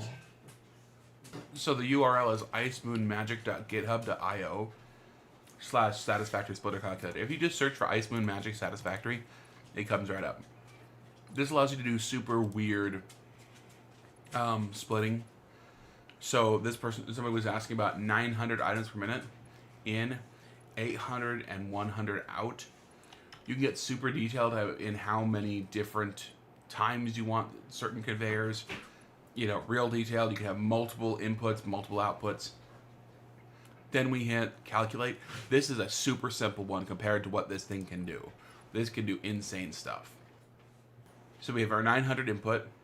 We have a splitter split 3 ways, and it goes 300, 300, 300. Okay, so 3 equal ways. One of those gets split a second time, so it has a 100. And then the other 2 get merged. So we have 300, 100, 100 being merged there. And you merge that 500 with the original 300 and you get 800. So we have a 100 line and an 800 line. Okay? Pretty simple. So it's just 2 3-way splitters to give you the 100 and merge everything else back up. Okay? So if you really want to do it this way, you can. If you like load balancers, you can. I love the way they look. If you want just get it done compactly and efficiently, manifolds work as well.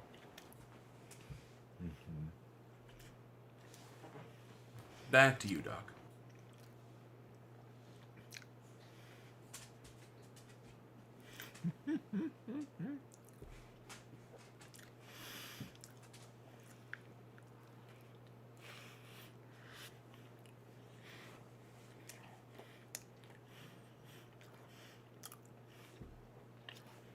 I have a visitor. I think he wants my bread. Probably. I'm sure he would love to have my bread.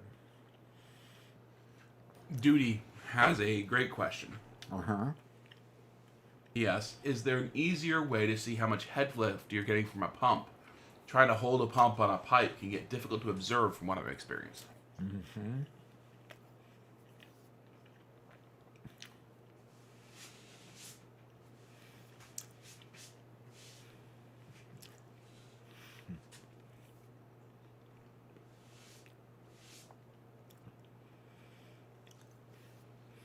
So where's the head lift comment? Okay, there. Is there an easier way to see how much head lift you're getting from a pump? Yes. And yes, holding a pump on a pipe can be difficult. Although you can, it takes 2 clicks to attach a pump. Yeah, and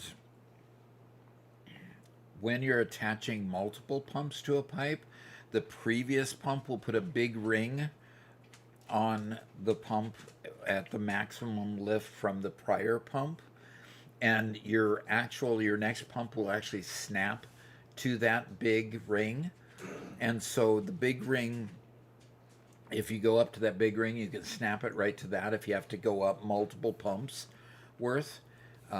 Otherwise, yeah, you can click it once and then just kind of back off, and you can see where the rings are going up to make sure that they're going up to the height that you need, and then go from there.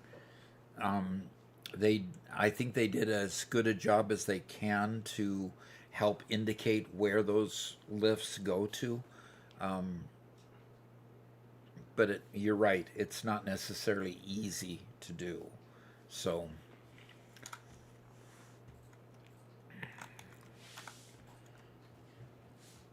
Then from Sapin Majik says, just started my mega factory after finishing the game. Starting to learn by myself how to build factories. Is that Okay. how I should start? yes, definitely that's how you start. Definitely. And Zach asked, what kind of homemade bread is it? Is it sourdough? This is not sourdough, I can tell. This is just the regular sandwich making bread that Mama Doc makes. Yep, standard white bread this time. Yep, standard everything. Okay, I've got to go get some more rods because I don't think rods are making it yet into the depot. So if I get over there and rods are not going into the depot, I'm going to make sure they get there. Now we got a couple places making rods because we got a couple different places that needed rods. So I'm going to have to search for them.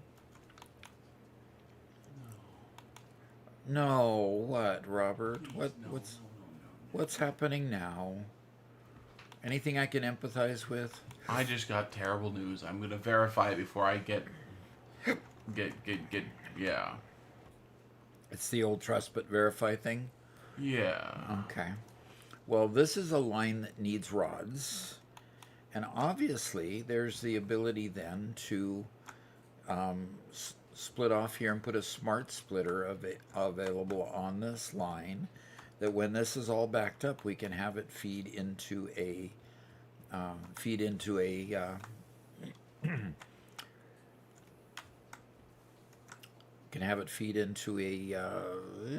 depot. So that's what I'm going to do here. I'm going to go ahead and put a smart splitter here and have it feed into the depot if it's full. And that should work really well. So let's go down here to organization, get a depot. False alarm. We're fine. I can go back to my job. Oh, good. Whale Master says, I'm a new Satisfactory player. Found a lot of your shorts super helpful, but wanted to stop by and asked how to handle and get into oil power once I unlock it. Okay.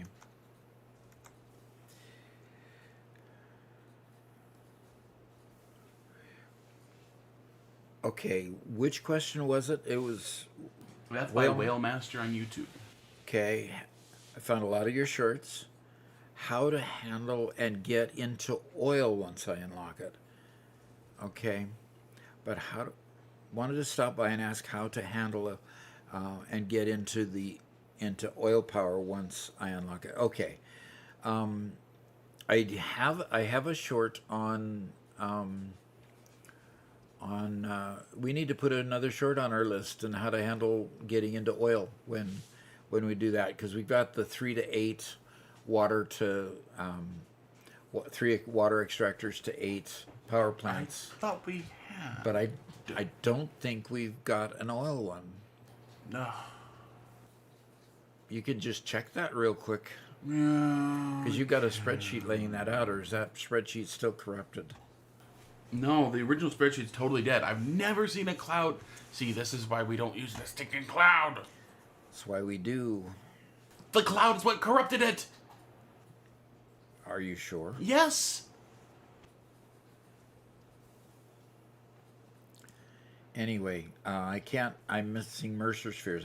I collected a bunch of Mercer spheres this morning, and there's no Mercer spheres in the depot. And What'd you do with them? I've used them. I've put depots on a lot of well things. Well then, good grief! What treatment? So if I can't make a depot, that means I've got to just go to these machines and steal it again.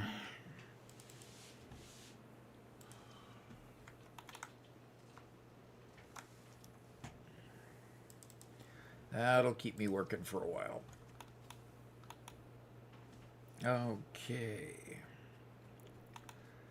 So the trucks are working flawlessly now? Looks like.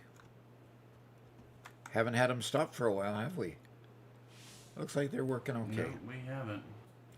Well, that's good.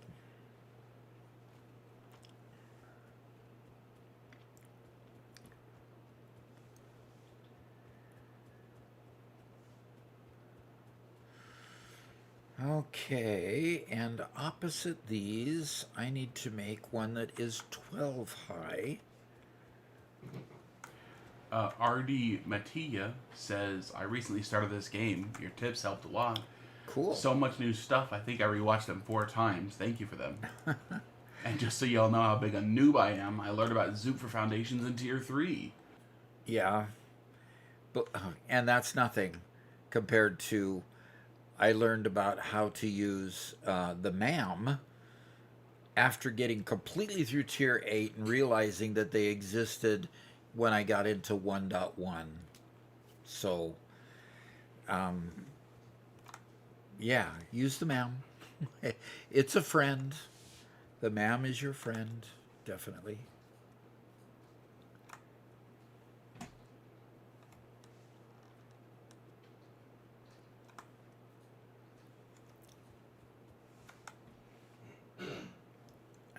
Okay, I'm going to put that stackable right there. I'll go 10 high and then 2 more. 1, 2.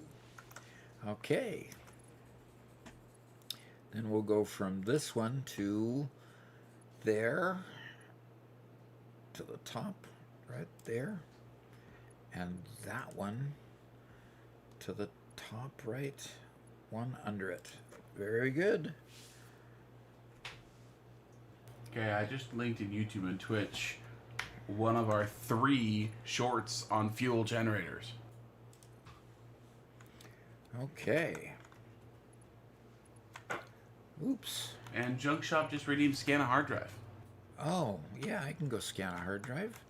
He probably saw the hard drive in my inventory.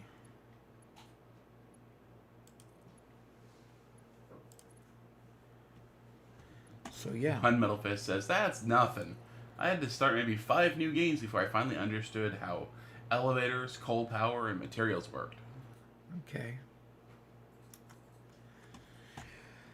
Okay. Well, let's go scan a hard drive, and then I'll go address that. Okay. See, people learn at their own pace, but I've gone back to do videos. I went back to do a video for Ping Players. We've made 4 videos just for the Ping Players channel at this point. And after making 4 videos for the Ping Players, the first video I made for them, hi, come on, guy. Hey, you. Lizard doggo. It's hard to get close enough when you're standing away from me. Oh, brought me some alien remains. Just what I want, right? Okay. And so let's go. What am I going over here for? Doggone it, what did I come over here for? What was I checking on, Robert? I don't know.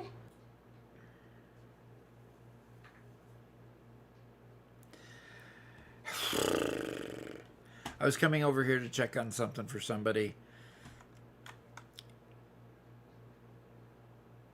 Okay. When I remember it, I'll come back over here and check again. Okay. Oh, scanning a hard drive. Oh, that's right. Scanning a hard drive. Thank you. What's up says, what blew my mind, I saw a streamer the other day that had not found any SAM yet, was in phase 4. Talk Wow. about bad luck. Can't live without those upload devos. Yeah, no kidding. Especially when you get to the later levels, you want that alien technology down here so you can work through these. So Yeah. Definitely. I made multiple jokes back in our Update 8 world of all of his construction time was running back and forth from the base. yep. And there were a couple times later on when I started to help him when that's all I would do is I just go on material runs. I'd go there, I'd dump my entire inventory into a storage container, and I would respawn and fill up my inventory again, dump it, and respawn. Yep.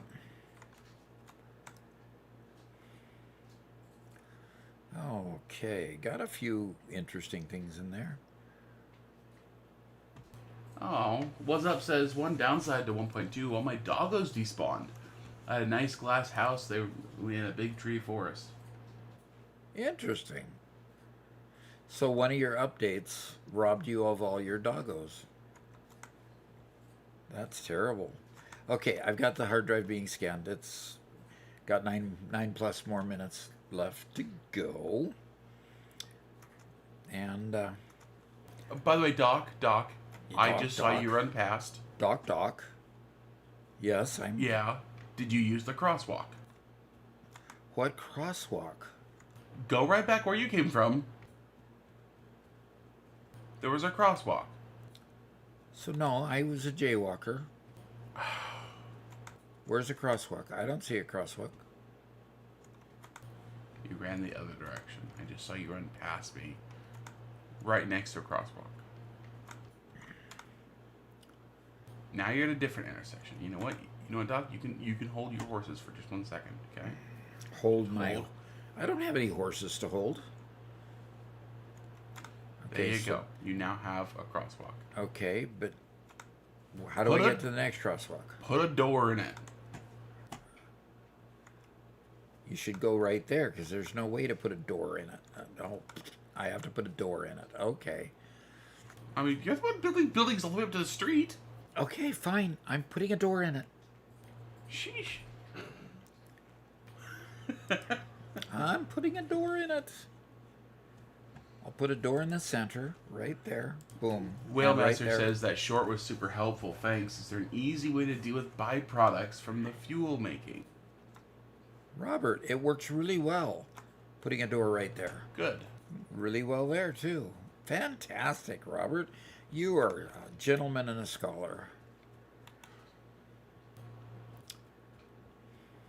I know he's being genuine, but sometimes I don't want to take it as though it's genuine. And I don't know why you wouldn't want to do that. I mean, there are times when I actually do compliment you.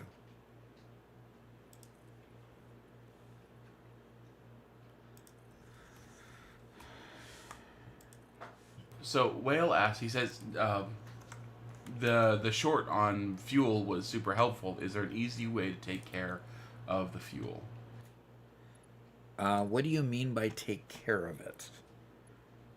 If you're meaning pumping it to somewhere else, using... No, sorry. Is there an easy way to take care of the byproducts? Okay.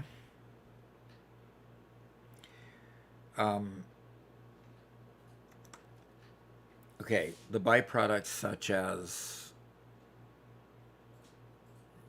Okay, you can make plastic and have a byproduct of heavy oil residue.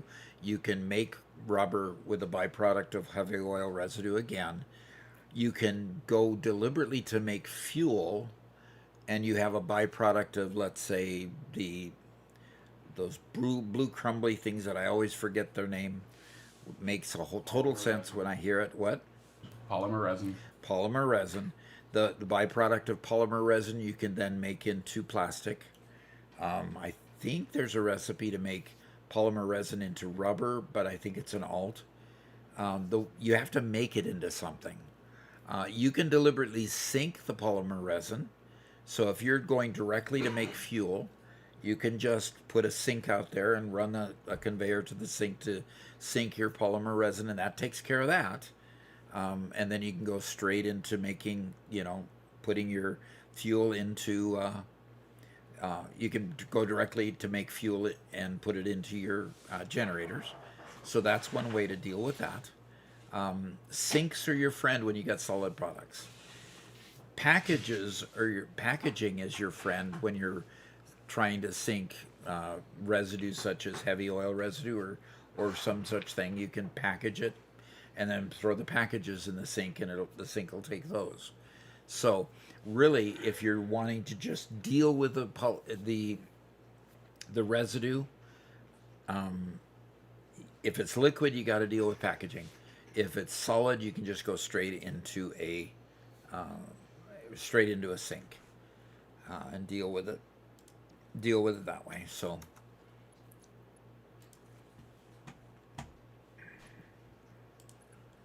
well, good. By the way, something that really, really irritates me is when you're looking at your conveyors, the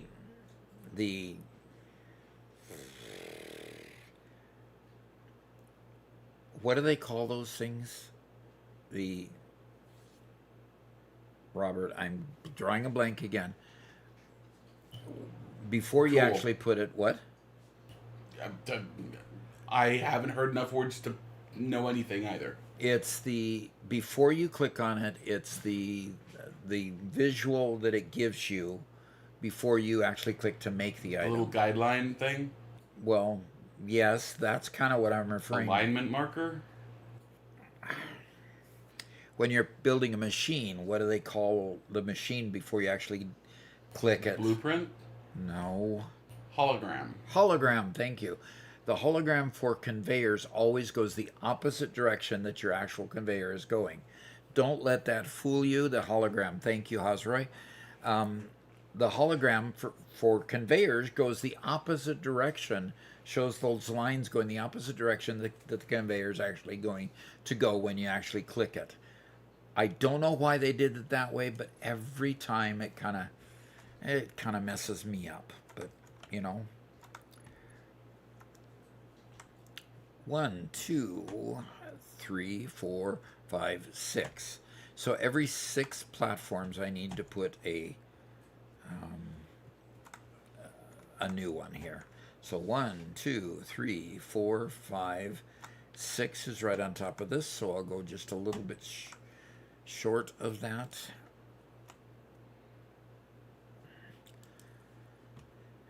And I'm going to come down quite a bit. I'm going to come down to 10. Then I'm going to take the top one. There.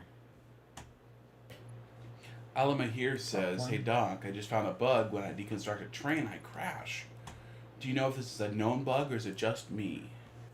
You deconstruct a train, Yes. and your computer crashes or the game crashes? The game crashes. This is a known bug for 1.2. Okay. There are train issues. Interesting. And Junk Shop says, "If I'm not interested in using the resin directly, I add water to make plastic and turn that into empty canisters. And then I Okay. store the canisters for later and sink the extra when storage is full." Okay. That can be a good help too.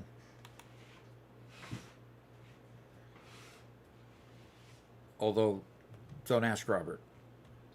He doesn't like storage.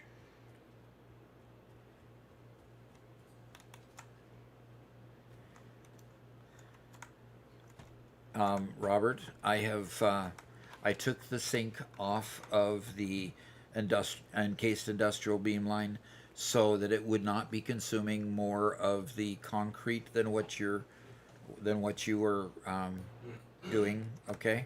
Okay, I did also double the concrete line, So Okay, so do you think I can go ahead and sync again? I think you can, yeah. Okay.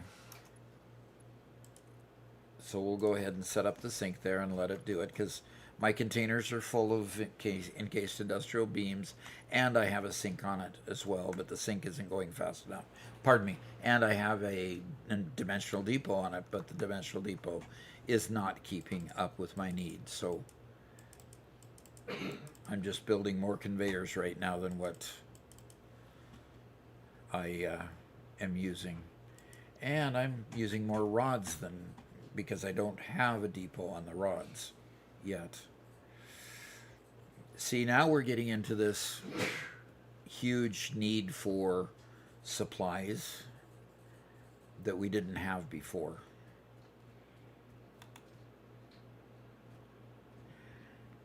But that's okay. We're also almost to 200,000 with, we're almost to the 200K mark with the universal framework. Yeah, I was really hoping we'd have at least the modular engine up by now, but it looks like we're not going to even get near that before the end of today. Nope, because I'm still working on getting screws up there for the heavy modular frames.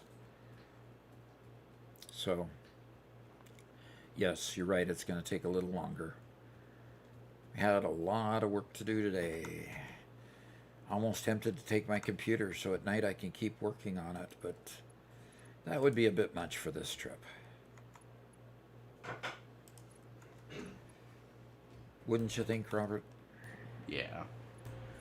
When I was coming down to visit for the first time this year, I brought my computer with me, obviously, because I wanted to be able to play while I was here. So I set up like my one monitor and my one computer, and like I just used the desk in the hotel overnight to play a few games and load it up in the morning. Well, you want to do that this time? I don't know. It's a little different because we're not gonna have as much time in the hotel room. We're probably gonna be driving until Quite late on Friday, anyway. Yeah, and then waking up pretty early to make it the rest of the way. Yeah, so yeah, we'll leave the computers behind. But it was sure interesting trying like playing on like the Wi-Fi at the hotel. It was kind of weird. Yeah, I can take my laptop, but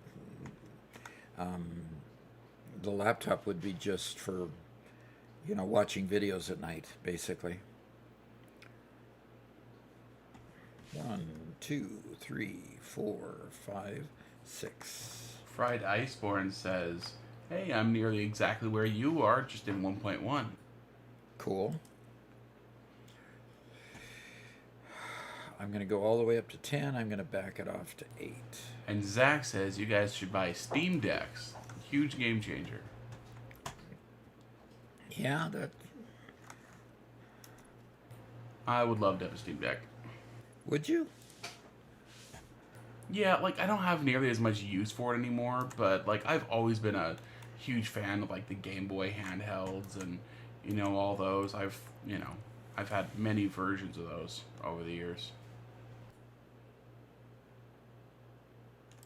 Yeah. Yeah, you have, haven't you? I don't know how I miscounted. 1, 2, get off of that. And every once in a while, there's some games I like to play that I 4. just don't want to come. Like Slay the Spire 2. That is a perfect do around before you go to bed sort of thing, Absolutely. And yeah, I'd be here at my computer to play it. Yeah. That's a good bedtime game, when you're trying to relax just before turning out the lights. Yep.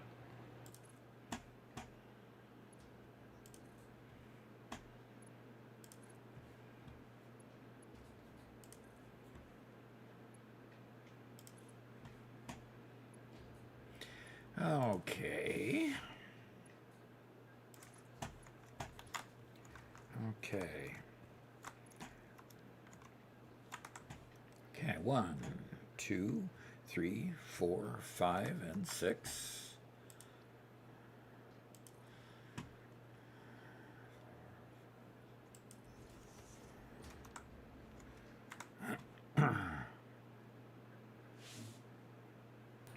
Jeffrey says, I couldn't play this game with a controller. Needs too many hotkeys. That's what I would think, but there's people who, do it. And I think that might be why they're thinking of, why they're adding support for keyboards and mice to console games, is because they might, it basically makes the console into a computer and has all the hotkey support. So that is the console gimme for release 1.2 for them. A little extra that they threw in.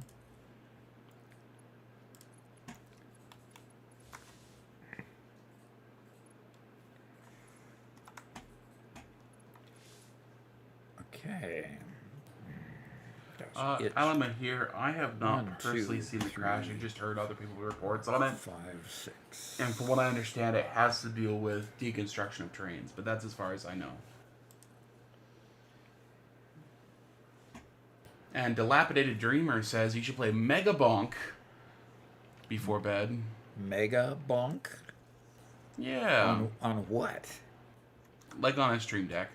Oh. Mega Bonk is a Survivor game. And from what I can tell, it's a pretty good game. I haven't played it, though. I do like me some Vampire Survivors, so. Okay.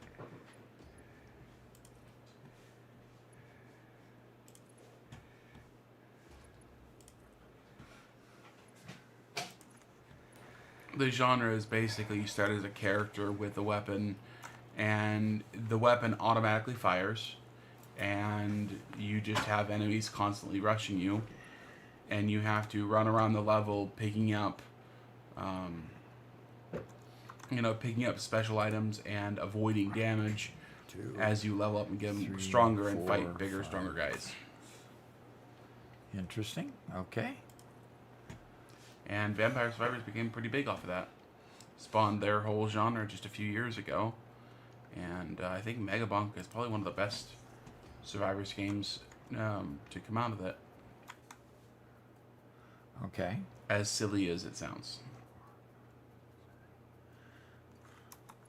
Mega Bonk, huh? Yes, and it is quite silly. Okay. Do not be deceived by the name. It is exactly as silly as it sounds like it is. Okay.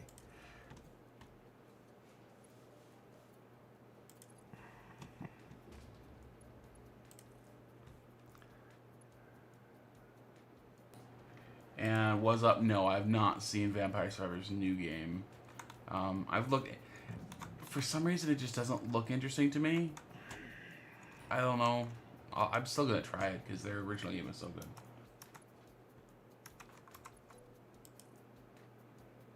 And Jeffrey just subscribed with Prime. Cool. Thank you. We do, by the way, appreciate the Prime subscriptions. Everybody has one. It's free for a Prime user to use it. So, uh-oh. I blew that one. That's not going to fly, and neither is that. And why is this one looking so short? But it did go down, didn't it?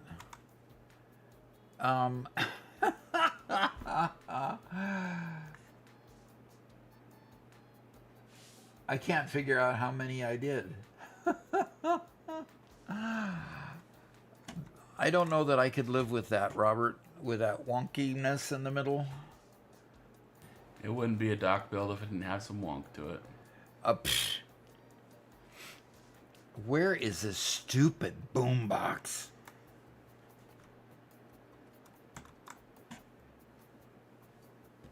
Where is the stupid boombox you embedded in here, Robert?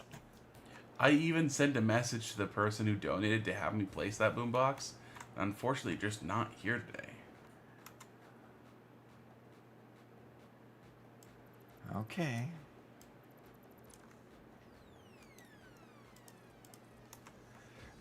What music is that? It is from Goat Simulator. It's a Goat Simulator soundtrack, huh? Yeah. I've got Goat Simulator. I haven't played it yet. It is inane and ridiculous and silly.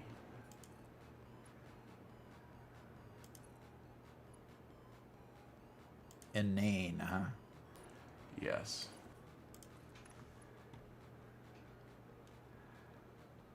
Surface is too uneven. I don't want it.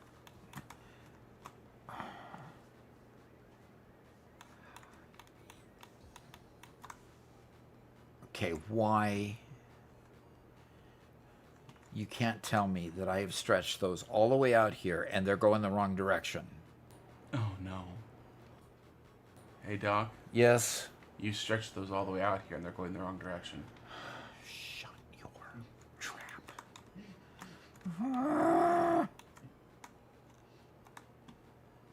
And that doesn't even tell you what direction they're actually going, does it?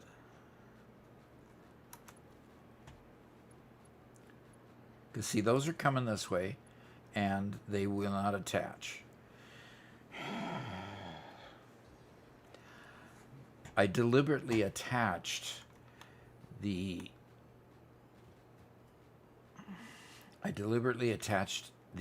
other conveyors completely up here so that they would be going the right direction. Weird. All right. Well, it's almost 1 o'clock. I've got to sign off anyway. Yeah. Got to go pack for tomorrow. Make reservations for tomorrow. Okay.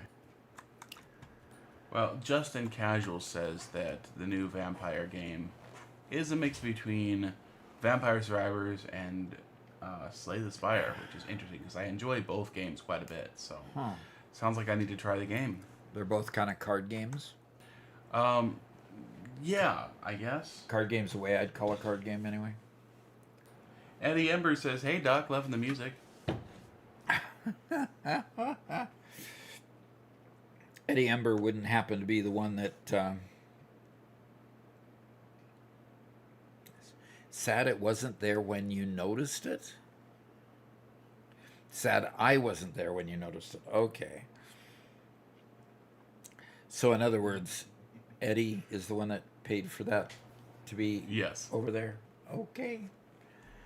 Okay. The funny thing is I embedded it in the middle of the gigantic tower, and you didn't notice it the entire time you dismantled the whole tower, but you just notice it now. Yeah, and obviously it's still there. Because you must have put it in the very bottom row, huh? No, it's hovering midair. Oh, I could go destroy it? Maybe. If you want to be a party pooper. All right, well... Steve says, "Thanks for hanging out, Doc and Sons. Hope you have a safe trip up to Michigan." Yeah, I'm sure we will, but... Yep, we're going to collaborate on driving, so that'll be a little easier on me than the last couple trips, so that'll be good. And we can go a little farther because of that, so... Well, let's take you to the office and you can answer a couple more questions. Alrighty, tell me when we're in the office. We're there. Okay. Are there a couple questions to take here? Well, from Zach, he says, "How often is the Friday stream? I won't be able to catch the Tuesday and Thursday streams for the next month due to work." Oh, wow. Okay. The Friday streams happen when we've got recording to do and I'm in town. This time, since I'm not in town, of course, we're not going to hold it tomorrow because we're going to have to be driving. We will... we'll probably... gosh, you'll probably have 2 or 3 recordings for me to do when I get back, won't you, Robert? Probably. Okay. So anyway, they happen when both those conditions exist. So, boy, when I start talking, I don't breathe enough, and I tend to yawn. So, made me of a tower in Goat Simulator, so I paid to add Goat Simulator music to the tower. Okay. And so, what did you do? Just kind of make it and and nudge it inside the tower or something? Nudge it so it's in one of those boxes? No, you No. said that it's hovering up there somewhere. Okay. Yep, it's just hovering. Okay. And I just spawned into Porta Potty. Oh, you were trying to get back home and you found my spawn port? Yeah. So now I'm not home. And I'm stuck here with toilet paper on my foot from a used porta potty that hasn't been changed in a couple weeks. Okay, on that note, I put that spawn toilet there for spawn portal. Let's call it a portal. Portal potty, yeah. Okay. I put it there at least a week and a half ago or so. You know. Smells like it, yeah.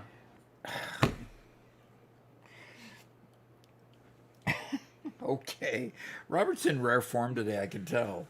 Boy, that's crazy. Alrighty. But when is the next showcase, Robert? You'll have a showcase ready for me when I get back? Sure. We can do it on our 8-hour stream on next Tuesday? Sounds like a plan. Okay. Yeah. We can do that. Robert usually likes to assemble them, an hour before we present them so that we can get the latest and greatest from everybody. So, Ooh, there you go, not breathing again. So, anyway, is the weather warming up there yet? Spencer, have you checked the weather in Wisconsin yet? Or Michigan yet? Spencer's not there, is he? I think he's got headset on. Okay.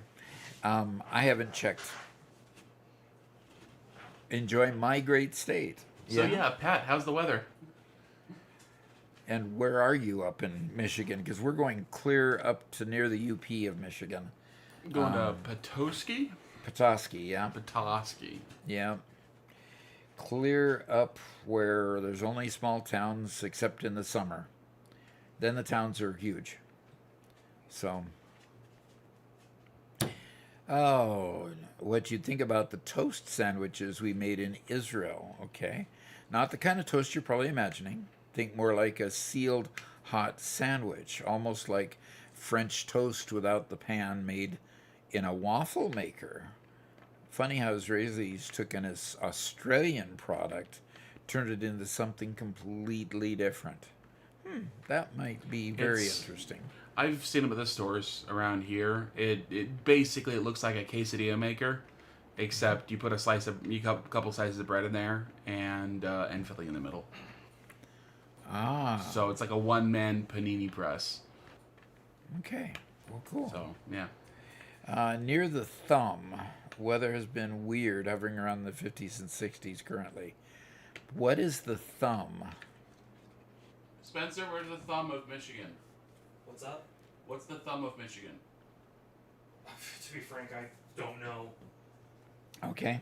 I'm not good with geography. I am horrible with it. I can bring it up in a Google search, however. Google knows. Google knows, huh? Okay. Have a good trick, Doc. Eddie's heading back to bed. Taking my once in a year sick day fix that provides their pioneers. Ugh. My grandma used to say she was home enjoying poor health. The way she stayed busy all the time, I can understand it. So, Michigan and consider high five causes. They both look like hands. Okay. So, you found the thumb yet, Rob? Spencer? Yeah, so Michigan is surrounded by two lakes. There's Lake Michigan and Lake Huron. On the back side of the mitt, which would be where your pinky is, there's Lake Michigan, and up that side is where you get towards the tip is Traverse City and Petoskey, where it was just the area I lived in. When you get to the other side, around the thumb is Lake Huron and up to the point of the mitt where Mackinac City is, where it splits off and goes into the upper peninsula of Michigan. Okay. So you get right at where the thumb starts, you get Saginaw and Detroit, and then everything to the east of Saginaw and Detroit is in the thumb. Okay. Alrighty. Alrighty. Well, we're going to take off and go get packed for our trip tomorrow. And appreciate everybody being here. And we'll look forward to seeing y'all on Tuesday of next week. Until then, take care and be safe. We'll...